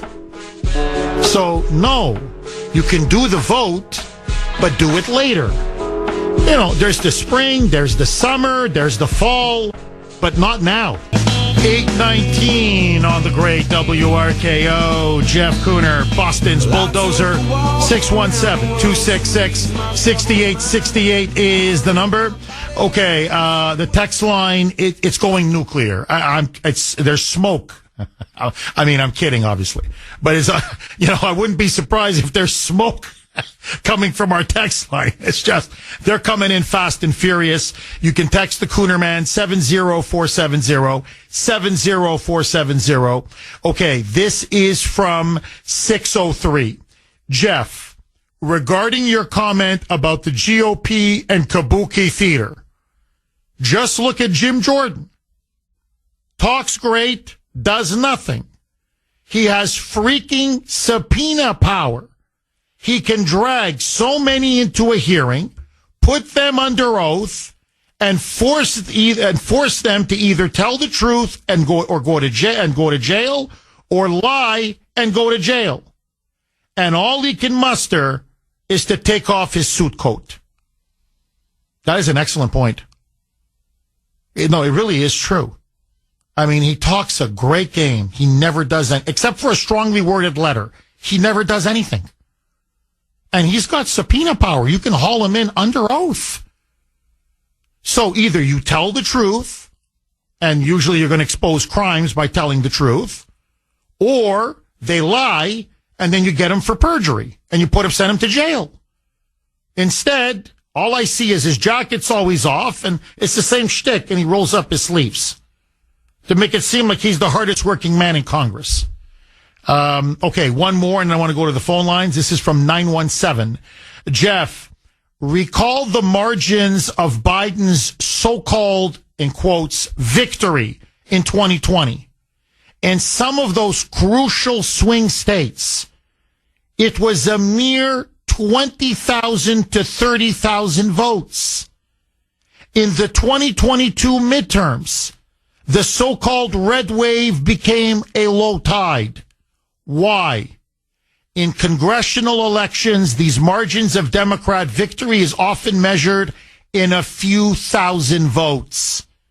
How on earth did Minnesota, once a bastion of common sense, become the leftist hellhole that it is now? Because of the massive influx of illegal aliens. Illegals are voting in Minnesota. Illegals voted in those swing states for Joe Biden, and illegals voted in the midterms. And that's no longer speculation. That's no longer an assertion. It is now Fact. Irrefutable, beyond the shadow of a doubt, fact. And we have Elon Musk and Doge now to thank us for it. 617-266-6868. And as I said on X last night, and I'm going to repeat it, where are the Republicans? This is the mother of all scandals. Angelo in Rockland. Thanks for holding, Angelo, and welcome. Good morning, Jeff. Yeah, you just hit the nail on the head, and that's great because they have the information on the voter fraud and everything. They actually have the paper trail.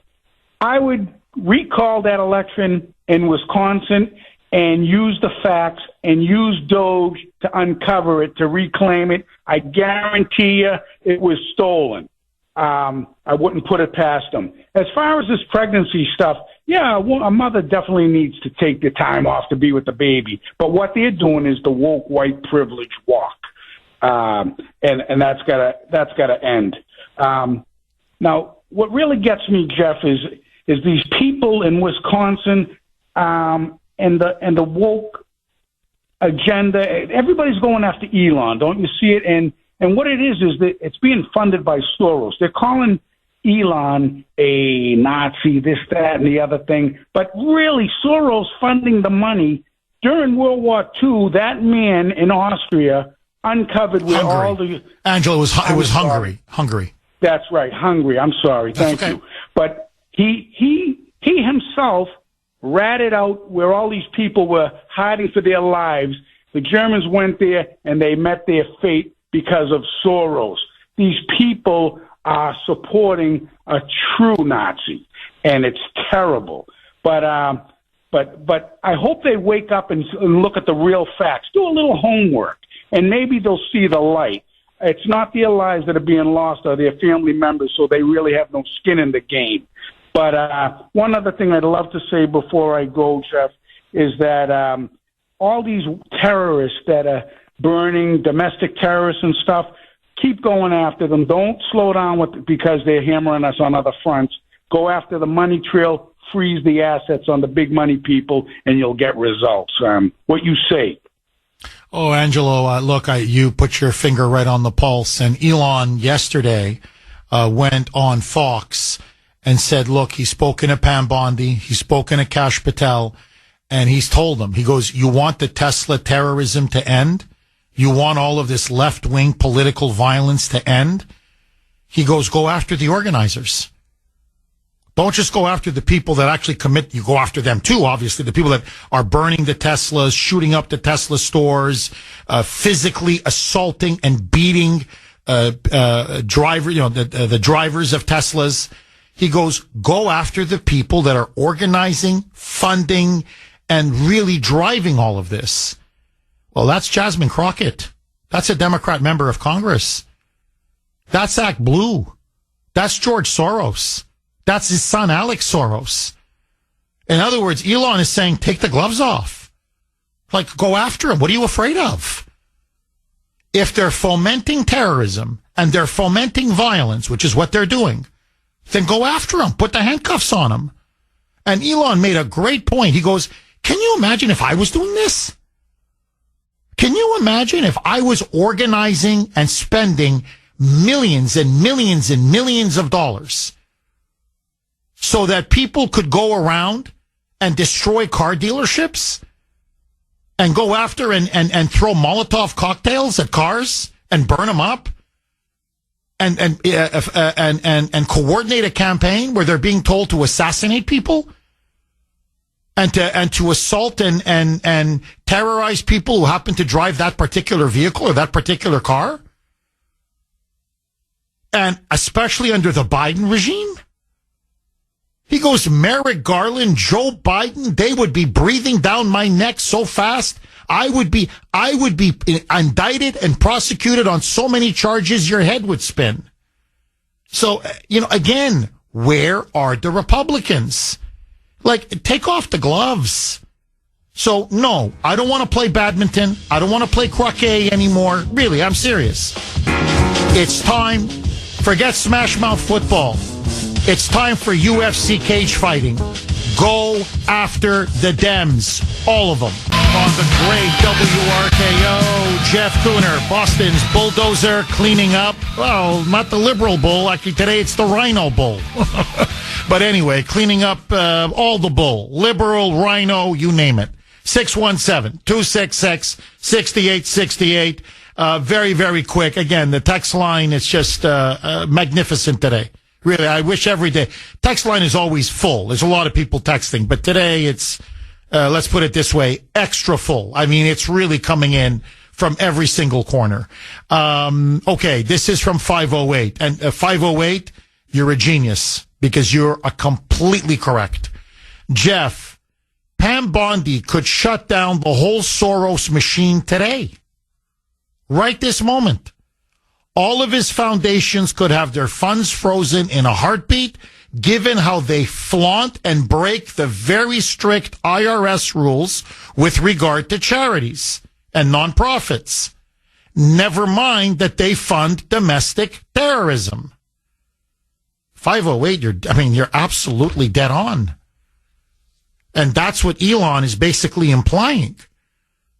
I mean, he's like, they're encouraging a nationwide campaign of terrorism and torching Tesla cars, assassinating me, mobbing Tesla dealerships, and going around and targeting and terrorizing individuals because they happen to drive a Tesla or a Cybertruck.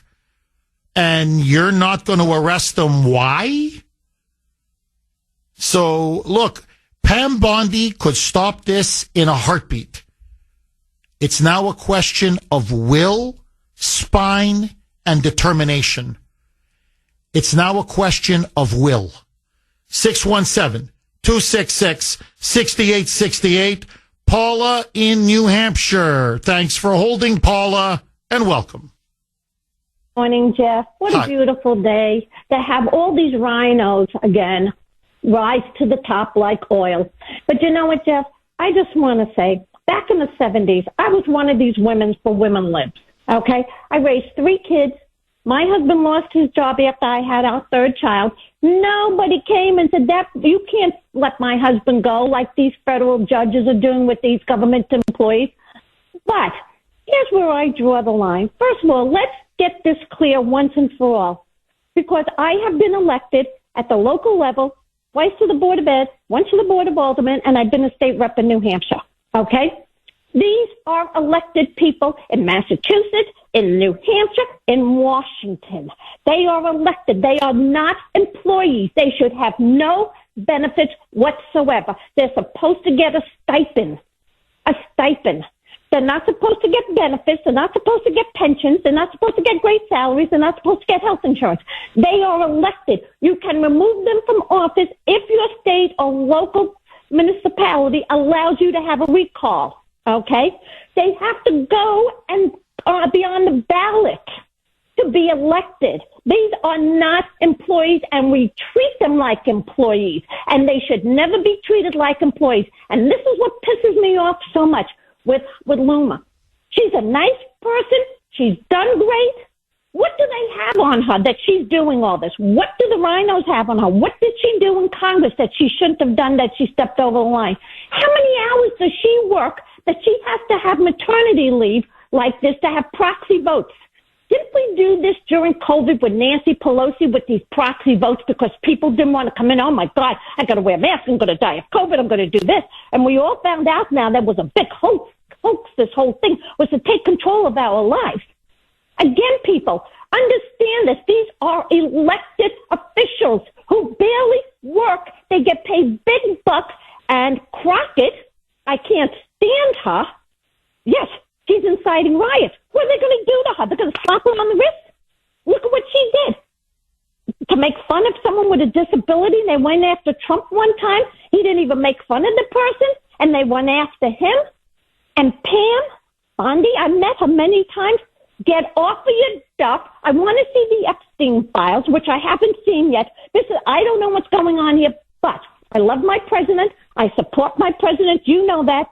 I broke my kneecap in my driveway trying to take my Trump sign off of a snowbank on February 8th because I tell everybody I took a knee from my president because I didn't want anything to happen to the sign, but I broke my knee instead and the sign stayed in the snowbank.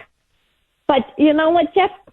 He's got to get to the reality of some people aren't good. And Elon Musk, I got to give him credit because he's like Trump's eyes.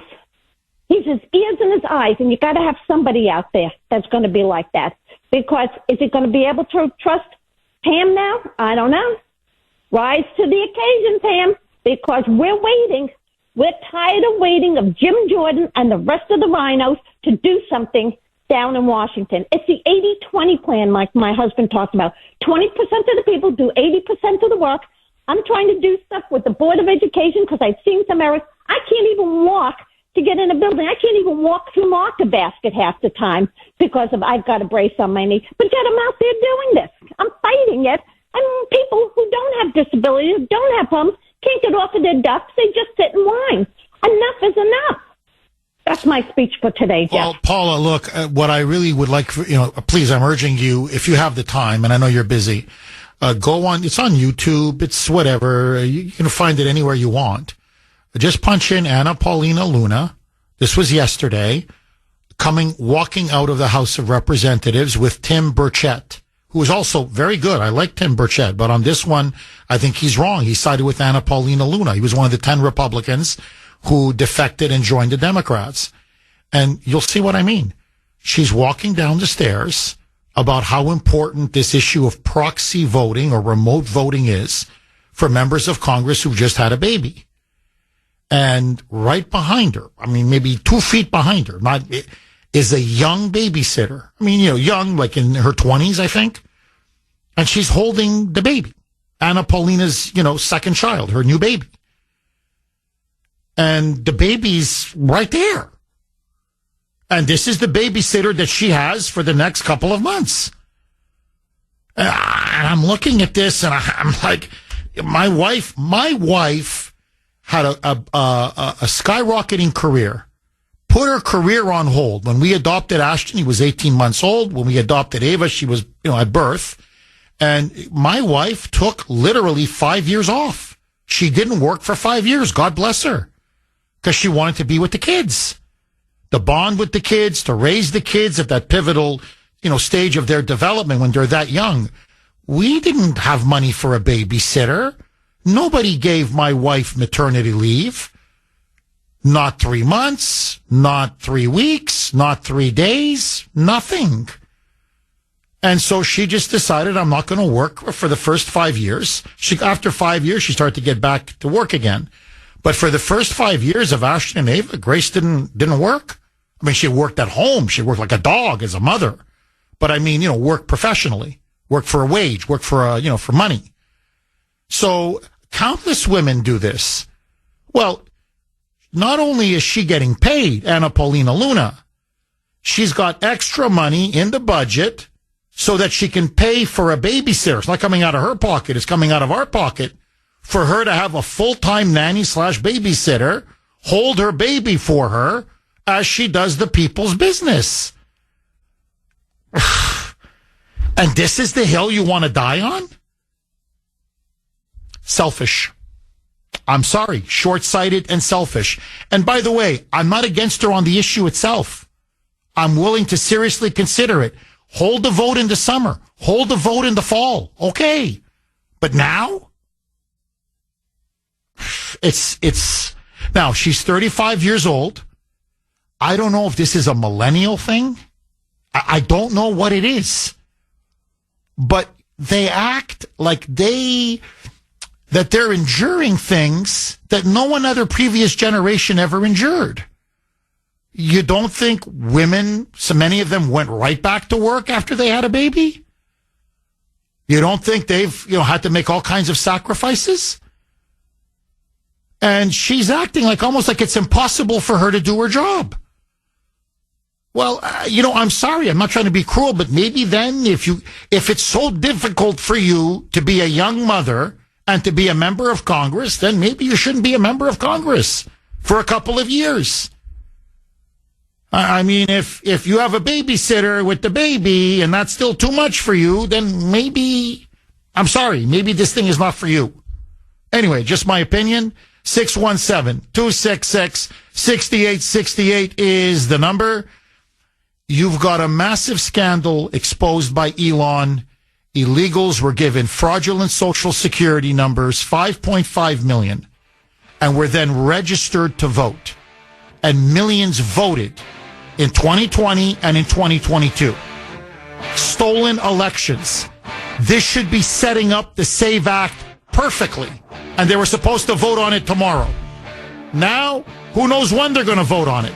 8:49 on the great WRKO. Jeff Kuhner, liberalism's worst nightmare, baby. 617-266-6868 is the number. Okay, Democrats win a huge state Supreme Court race yesterday in Wisconsin. They now believe they can gerrymander that whole state, pick up 2 important seats in the House of Representatives, reduce 2 seats for the Republicans, and set up now a possible victory for them in the midterms where the Democrats will retake the majority. My question now to you, are the Republicans in disarray? And are we now starting to watch Trump's presidency hit a massive wall because Republicans refuse to fight? 617-266-6868. Scott in Revere. Thanks for holding, Scott. And as always, welcome. Jeff, I love you in a non-sexual way, my friend. Every time you always bring the energy and the passion, Scott. Scott, what do you make of all this, my friend? Jeff, I'm telling you, Jeff, God bless you. I don't know how you do it, because you know what? All these people, I can only imagine how miserable it is to have people coming after you all the time, because I know that they are hating every word that comes out of this radio's, every word comes out of this radio right now. They hate every word of it because it's the truth, and they know it's the truth. And you touched on, I think, the biggest thing. The biggest thing. The rhinos have a chance now to show proof, literal proof, that Biden and his dopes were letting in illegals by the millions for the sole purpose of giving them a social security number to vote in our elections, to change the districting in the whole United States, not just Wisconsin. I mean, Wisconsin, not just Wisconsin. It's happening everywhere. And we need to fire some of these rhinos. There's no ifs, ands, or buts now. They need to be fired. Trump won this election, not the rhinos. Trump won this election. That's the only reason why they have the power they have. So Trump got them where they are. We're going to have to take them down. That's it. It's really that simple. I agree. I think, Scott, you've hit the nail on the head. Look, we're never going to be able to really accomplish what needs to be accomplished until we purge the Republican Party of the globalists, the rhinos, these establishment Judases, these Vichy Republicans, as I like to call them, who simply surrender for their 30 pieces of silver. And I think you're completely right. There's just, it's so clear. It's so obvious now. Look, again, I don't want to beat a dead horse. They stole Michigan. They stole Wisconsin. They stole Georgia. They stole in 2020. They stole Pennsylvania. You know, that one of the previous texters said, Jeff, if you look at the margins, please, everybody, don't take my word for it. Look up 2020, okay, presidential election, and look up those 4 key swing states. The margin of victory was nothing. It really was 20, 30, 40,000 votes. We're talking about 5.5 million illegals. That's just what they caught. They're telling us, they said, oh no, this is not the final number. We just, look, as Elon and Antonio Gracia said, we weren't looking for this. We just stumbled into it. We're there looking for waste, fraud, and abuse. We're not looking for illegal aliens and social security numbers and who registered to vote and who didn't register to vote and who voted and who didn't. We were just like, well, now we've got this information, just follow the breadcrumbs. And as they both admitted, there were brave whistleblowers within the Social Security Administration who came up to them and said, they're giving illegal Social Security numbers to get benefits illegally, and then they're registering them to vote. And they're like, what? Yeah. And they're like, well, how bad is it? And by the way, they said they thought maybe a couple thousand. He goes, no, it's in the millions. You're like, what? No, it's in the millions.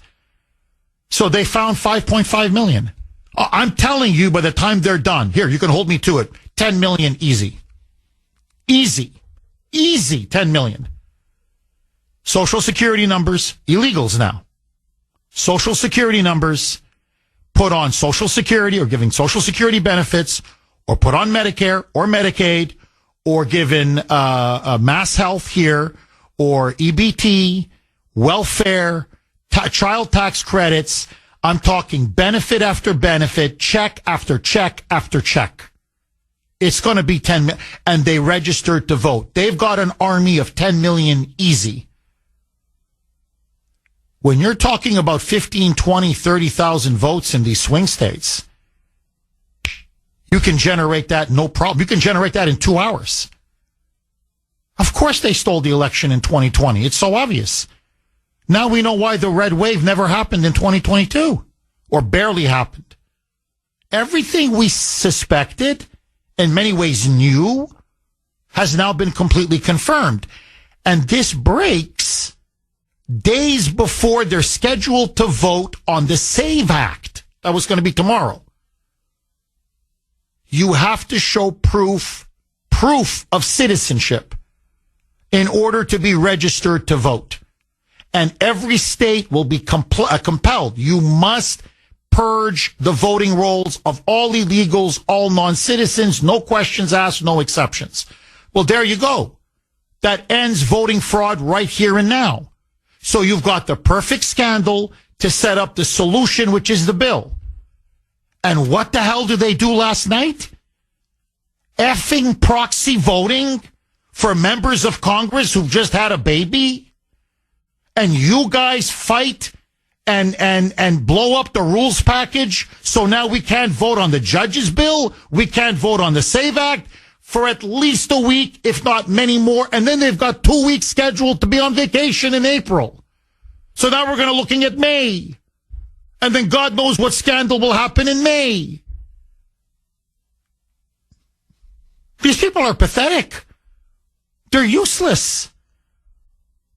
Trump and Elon have to take the reins. And JD, he's got to get JD in there. JD's the only guy I can trust, that Trump can trust. Get JD in there. They got to start cracking heads. This is unacceptable.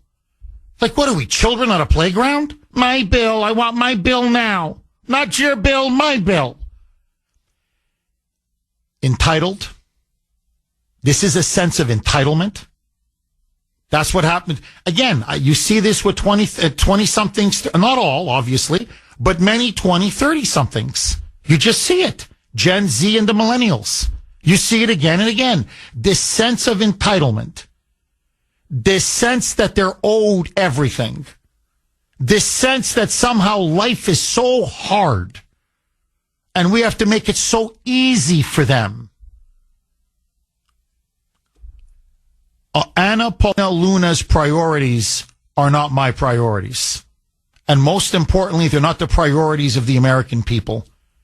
We didn't vote so members of Congress can get maternity or paternity leave for 3 months when they have a baby. We voted for Donald Trump to enact his Make America Great Again agenda. That's what we did.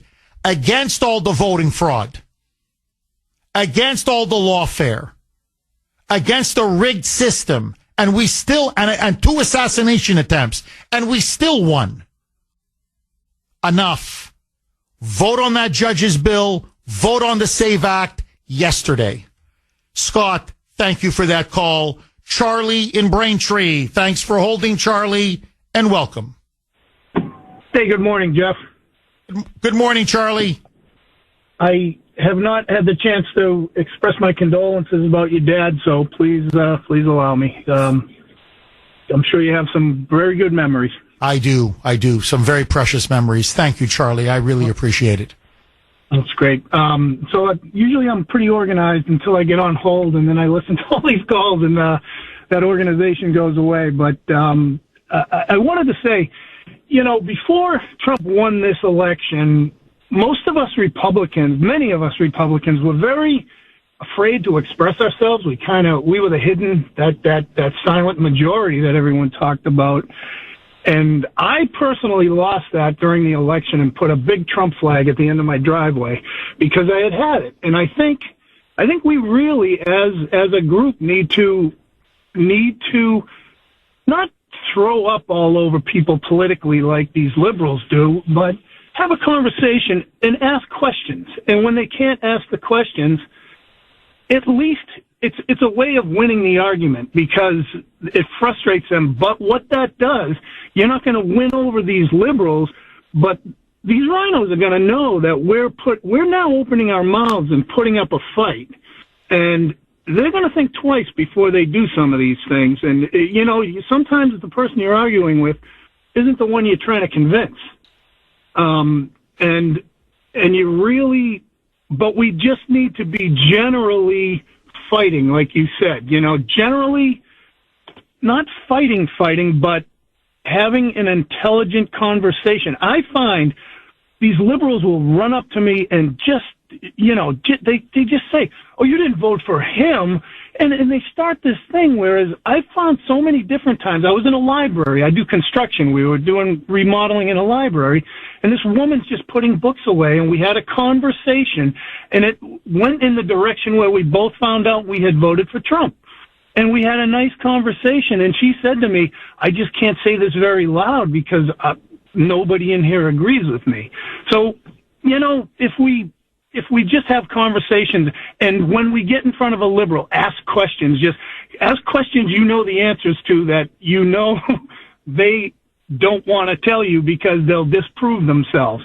And at least that gets blankets the area with people questioning themselves and rhinos questioning themselves. And it's a good start. It's a good place for people, average people like me and so many others that don't have a lot to put into things monetarily. We make donations, but we can help in other ways. Oh, no question. No, look, Charlie, what you're talking about, and I agree with you completely, is winning hearts and minds.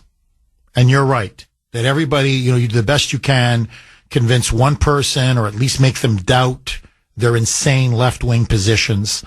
And that's how you do it, one at a time. And I completely agree with you.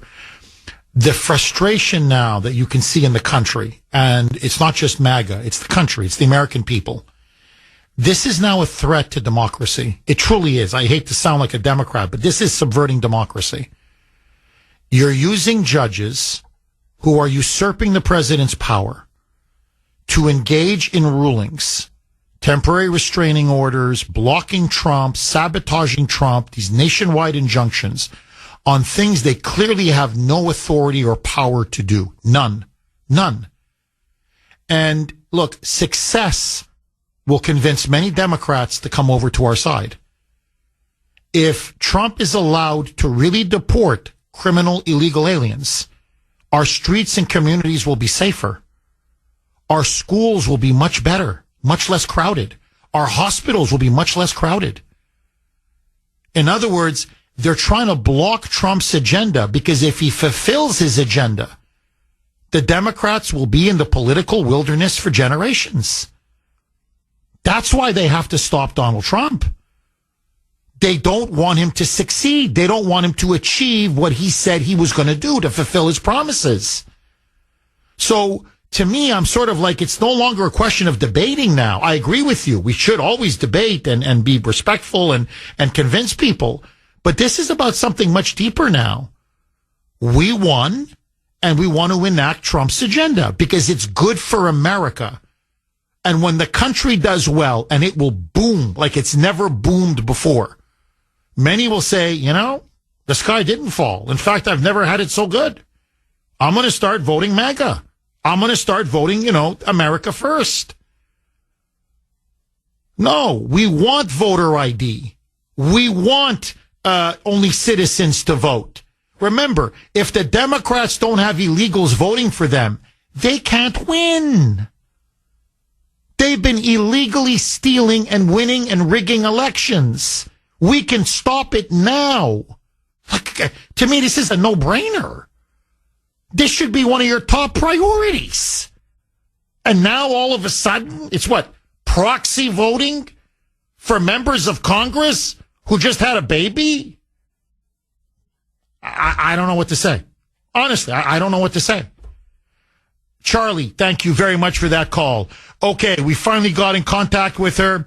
Joining us now, as she usually does, Wednesdays, 9-ish, Dr. Grace putting liberals in their place. Grace Vuoto, my wonderful wife, my better half.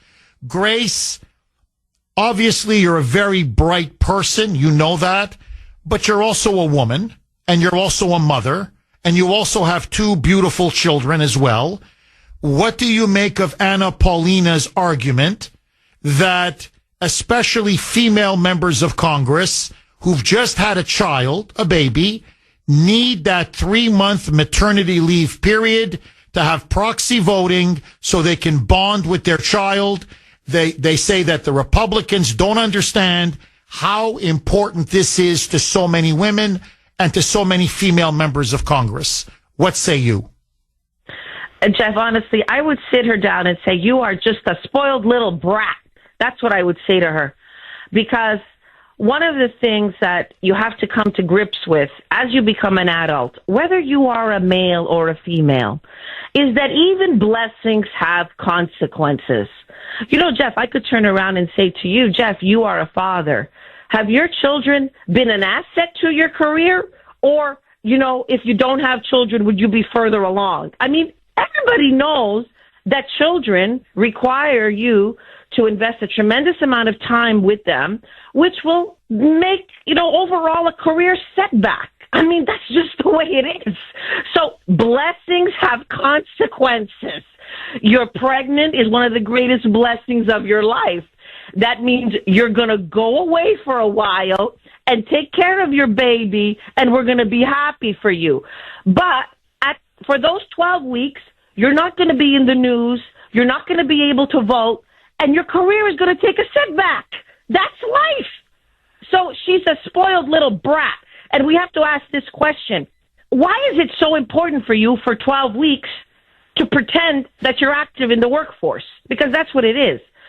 What she wants is they want to go back to their constituents and say, see, I voted for all these bills. Even for those 12 weeks, I was active. But it's a fraud. Everybody knows. You know what, the first 12 weeks when you have a baby? Jeff, do you remember when I was taking care of Ava in those first... Oh, my gosh, you're not exhausting. sleeping. You're not functioning. You can barely eat. You can't be even thinking properly to judge clearly on a bill.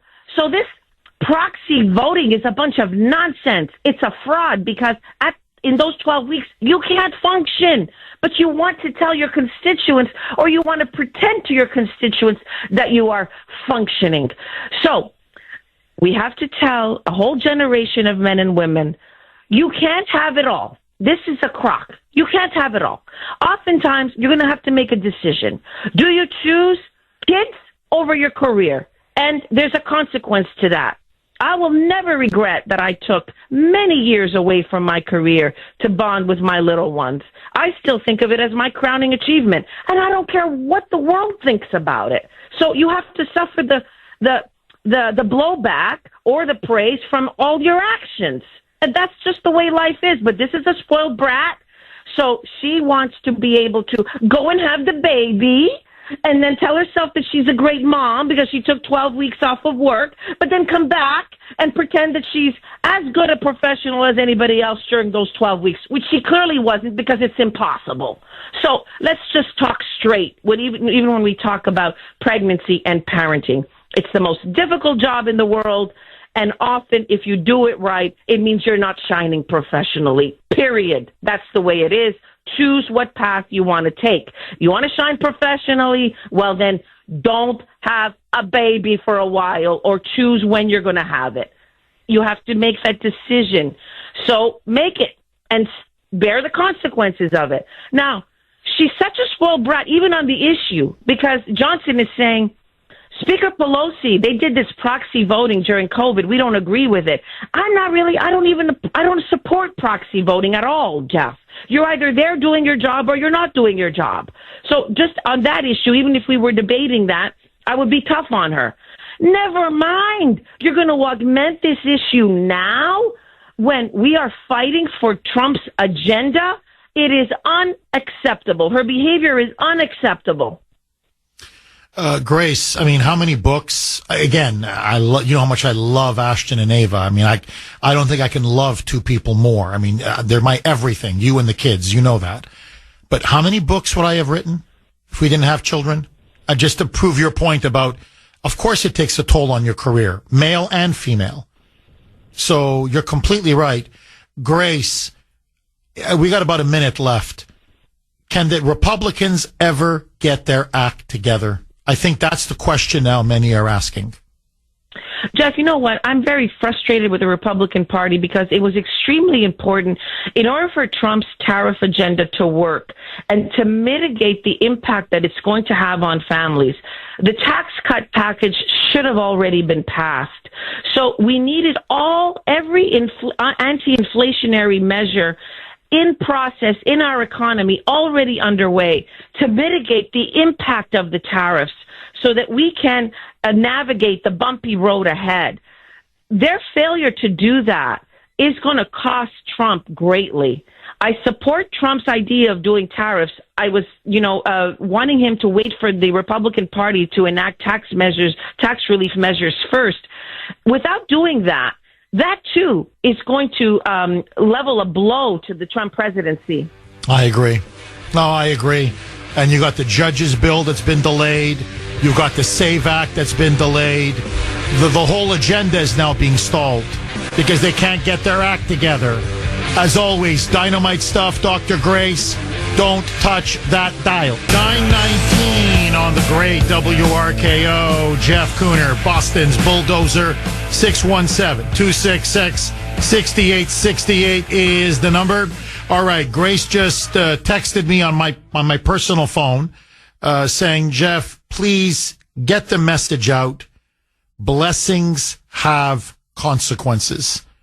And having children is one of the greatest blessings in the world. And I completely agree with her. I completely and utterly agree with her. Look, but the question now is, forget Anna Paulina Luna and proxy voting, and should, members of Congress have 3-month maternity or paternity leave when they have a baby? To me, the bigger issue is this, and I want to ask all of you, is it time to pass the SAVE Act? Should we now make it a law across the entire country that every person, every American adult, in order to vote, must show proof of citizenship in order to be registered to vote? Because that's exactly what the SAVE Act would do. That's what it would require. And compel every state to purge the voting rolls of all non-citizens and illegal aliens. Now, most countries around the world require proof of citizenship in order to be registered to vote. We're one of the very few countries that do not do it. I think voting is a sacred right, but it's also a sacred responsibility. And yes, I want to make it easy to vote, but I want to make it very hard to cheat. And that's what the SAVE Act will do if it's passed. It will make it very, very hard to cheat. And that's why the Democrats are dead set against it. You want to talk about a political jihad. They are waging a political jihad. And they're trying to argue on two fronts. And they're going apoplectic in Congress. Like, I mean, someone's going to get a heart attack. Yelling, screaming, shouting, pounding the pulpit. I mean, they're losing their collective minds. Because it's going to destroy their entire voter fraud machine that they have been spending years and years and years building up. So this could undo everything that Obama and Biden have been building up for the last 15 years, and which almost gave them complete and total power in 2024. They were so close they could taste it. And now they could lose everything. So that's why they're in full panic mode. So they're trying to argue, number one, listen to this, that it discriminates against minorities, that it's requiring too much. Literally, they're making this naked argument that to have minorities produce a proof of their citizenship, whether it's a birth certificate, whether in my case, a naturalization certificate, because I'm a naturalized American, or a passport, that this is too much. This is too much.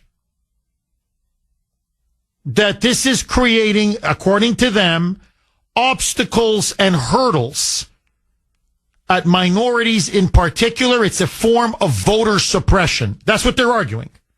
And the second argument is, believe it or not, that it's also undue burden on women.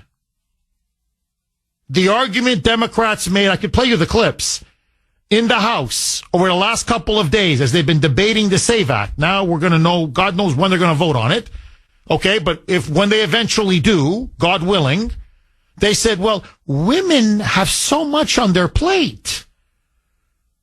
They have to raise children. They have to go to work. They have so many responsibilities that to ask women to come up with this kind of documentation, some may not have a passport, some may have lost their birth certificate, then they got to go and reapply for a birth certificate or apply for a passport, and this takes time, and because it may take 4 weeks or 6 weeks or whatever it is, they may not be able to vote because they'll only remember that they have to do this just in time for the election. I'm not kidding. That's the argument that they're making. Now, to me, I'm sorry, but you need ID. Here, I was just at the pharmacy a couple days ago. I had to show voter ID. I had to show my driver's license, a photo ID. I had to show a photo ID. I was picking up some medication, and they said, no, you have an ID? Yeah, sure, here's my ID. I can't tell you how many times you get a rewards card. I'm not kidding, at a grocery store. You got to show ID. You need to get a library card. You got to show photo ID. You want to get a credit card. You have to show photo ID. You want to open up a bank account. You got to get photo ID. You want to board a plane. You need ID. So you're telling me what? Women can't board planes? Women can't buy prescription medication? It's too much? Women can't get a library card? Women can't get a credit card? Minorities can't get credit cards? In other words, minorities and women are so stupid. That's the implication. And so incapable that you got to show proof of citizenship. My God, how are they going to do it? It's offensive, it's demeaning, it's insulting, and it's false. It's a lie. And now, after we've just found out this bombshell, we know why they're making these arguments. Because they want to continue to make it as easy as possible to cheat. I'm going to read a message on Messenger when I get back, and then I want to take your calls. But I want to ask all of you 2 questions. Number one, is it too high of a bar? Is it unfair to ask people to show proof of citizenship in order to be registered to vote? And does it unduly prejudice minorities and women to have to show voter ID in order to vote? 9:32 on the great WRKO. Jeff Kuhner, Boston's Bulldozer. 617-266-6868 is the number. Okay, this is from Marianne. She messaged just maybe about 15 minutes ago, 20 minutes ago, responding to Grace, and many of you are responding to Grace's hit. And so this is what Marianne messaged me on Messenger. Jeff, as you say, Anna Paulina Luna will have her nanny with her, and her baby will be with her the whole time. Is an hour of her not holding her baby going to seriously interrupt her bonding time? Does she hold that baby 24 hours a day, 7 days a week, even while the baby sleeps? Does she never leave the baby with her husband while she runs out to do an errand or get her nails or her hair done? These people have no clue what it's like in the real world with real jobs. Women have to stop to pump breast milk in a private room while they're working. They're not able to be with their babies to nurse. Nothing is going to happen to her baby if she stops holding it for an hour. She's being a spoiled, rotten, little, millennial, the B word. So she's being a spoiled, rotten, little, millennial B. And I'm sorry, but that's how I feel. I raised my son 100% on my own without even child support from his father, who never even visited my son. We divorced, and he went on his merry way. Anyway, I digress. This woman needs to grow the hell up. I agree. And honestly, I don't understand. I'm getting a lot of blowback from many listeners saying, well, how dare you say blessings have consequences? I'm like, well, what's wrong with saying that? It's life. It's an acknowledgement of reality. Look, my 2 children are the greatest thing that's ever happened to me. I thank the Lord for them. I thank the Lord for the 2 of them every single night. But parenting is hard work. Well, what are we kidding? Who are we kidding? Just very quick, though. There was a spot that was just played about Coleman, right? Coleman Electric. And he's going on about, his last name and how to spell his last name. I was just telling Mike off air, I can really relate to that guy. I don't know. Everybody mangles my last name. I mean, it's just incredible. I don't know how many ways you can misspell a last name. So I go, I really relate to that guy. I'm always spelling my last name, Kuhner. And no matter how many times I spell it, it's been how many years now? Kuhner. I mean, you wouldn't believe it. Conner. Conner. I mean, you wouldn't believe. I'm like, I never knew there were so many variations of Kuhner. I've never seen that. So, anyway, Kuhner. Please, if you're not following me on X, follow me on X, because I'm always active now at the Kuhner Report. That's my handle. One word. Kuh. You know the rest. N as in national, ER. All right, John in Groveland, you were killing it. You were saying all of these millions of illegals that were registered to vote, many of them did vote. Elon has now proven that through Doge. And that disenfranchises you. That disenfranchises me. That essentially means we are no longer self-governing citizens because our most fundamental sacred right, the right to vote, has been effectively now stolen from us. Please, you're on a roll. Keep going. Pick up where you left off. That's absolutely right, Jeff. When that happens, when there's when our election system is compromised by massive voting fraud, we live in the illusion of democracy. And we're no longer a democratic republic at that point. We're now we fall under a tyrannical government. That's what our founders did not want. And it's the biggest scandal in the history of this nation, I believe. And the fact that yesterday this story kind of broke, this is like not being talked about anywhere on the fake propaganda news media. Nothing, no mention of it. My head is spinning around, Jeff, that there's no media attention of this. The Democrats smashed the pulpit.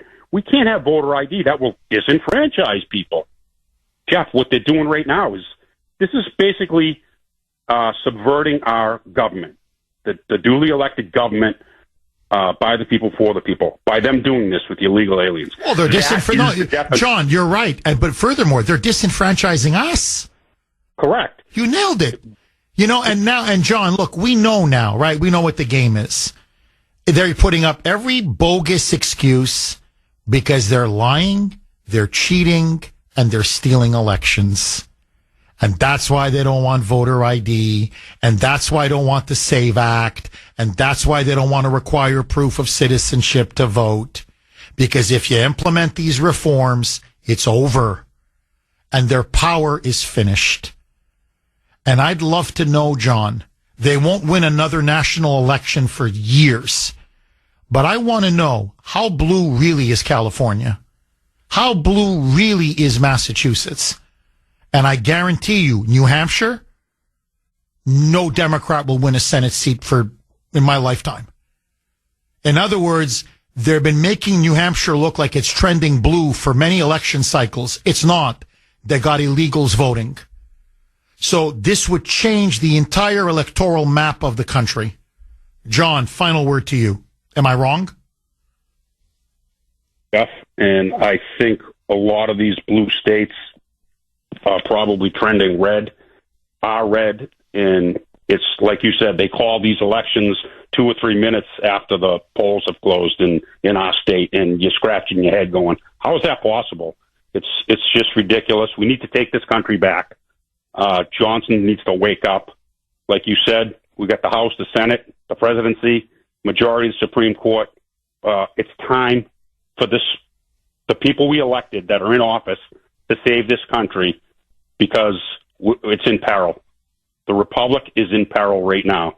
And Jeff, thank God for people like you speaking about this, informing the public. Oh, thank you. I appreciate it. John, thank you very much. Outstanding call. Faith in Maine. Faith, I hate to do this to you. We've got a minute left. The floor is yours. Go. Thanks, Jeff. I just wanted to comment on what Grace said. I 1,000% agree with her. My husband and I have 7 kids. We chose for me to be home.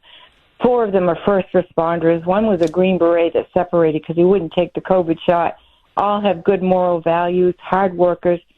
Yeah, we suffered financially and lifestyle, but I'd do it again in a heartbeat. And I always said adopted the Army slogan, the toughest job you'll ever love. Faith, God bless you. Really, I mean that. God bless you.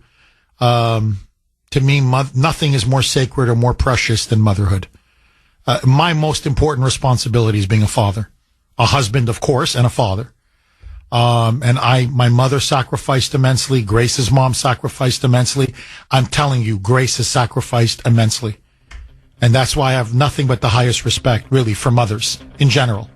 Women, of course, but mothers in general. And Faith, God bless you. I'm telling you. Thank you. Outstanding way to end the show. All right. Mike, by the way, did the whole show on his own today in the control room. Sandy was away today. Couldn't help it. Mike, one-man show. Great job, Mike. Bye-bye.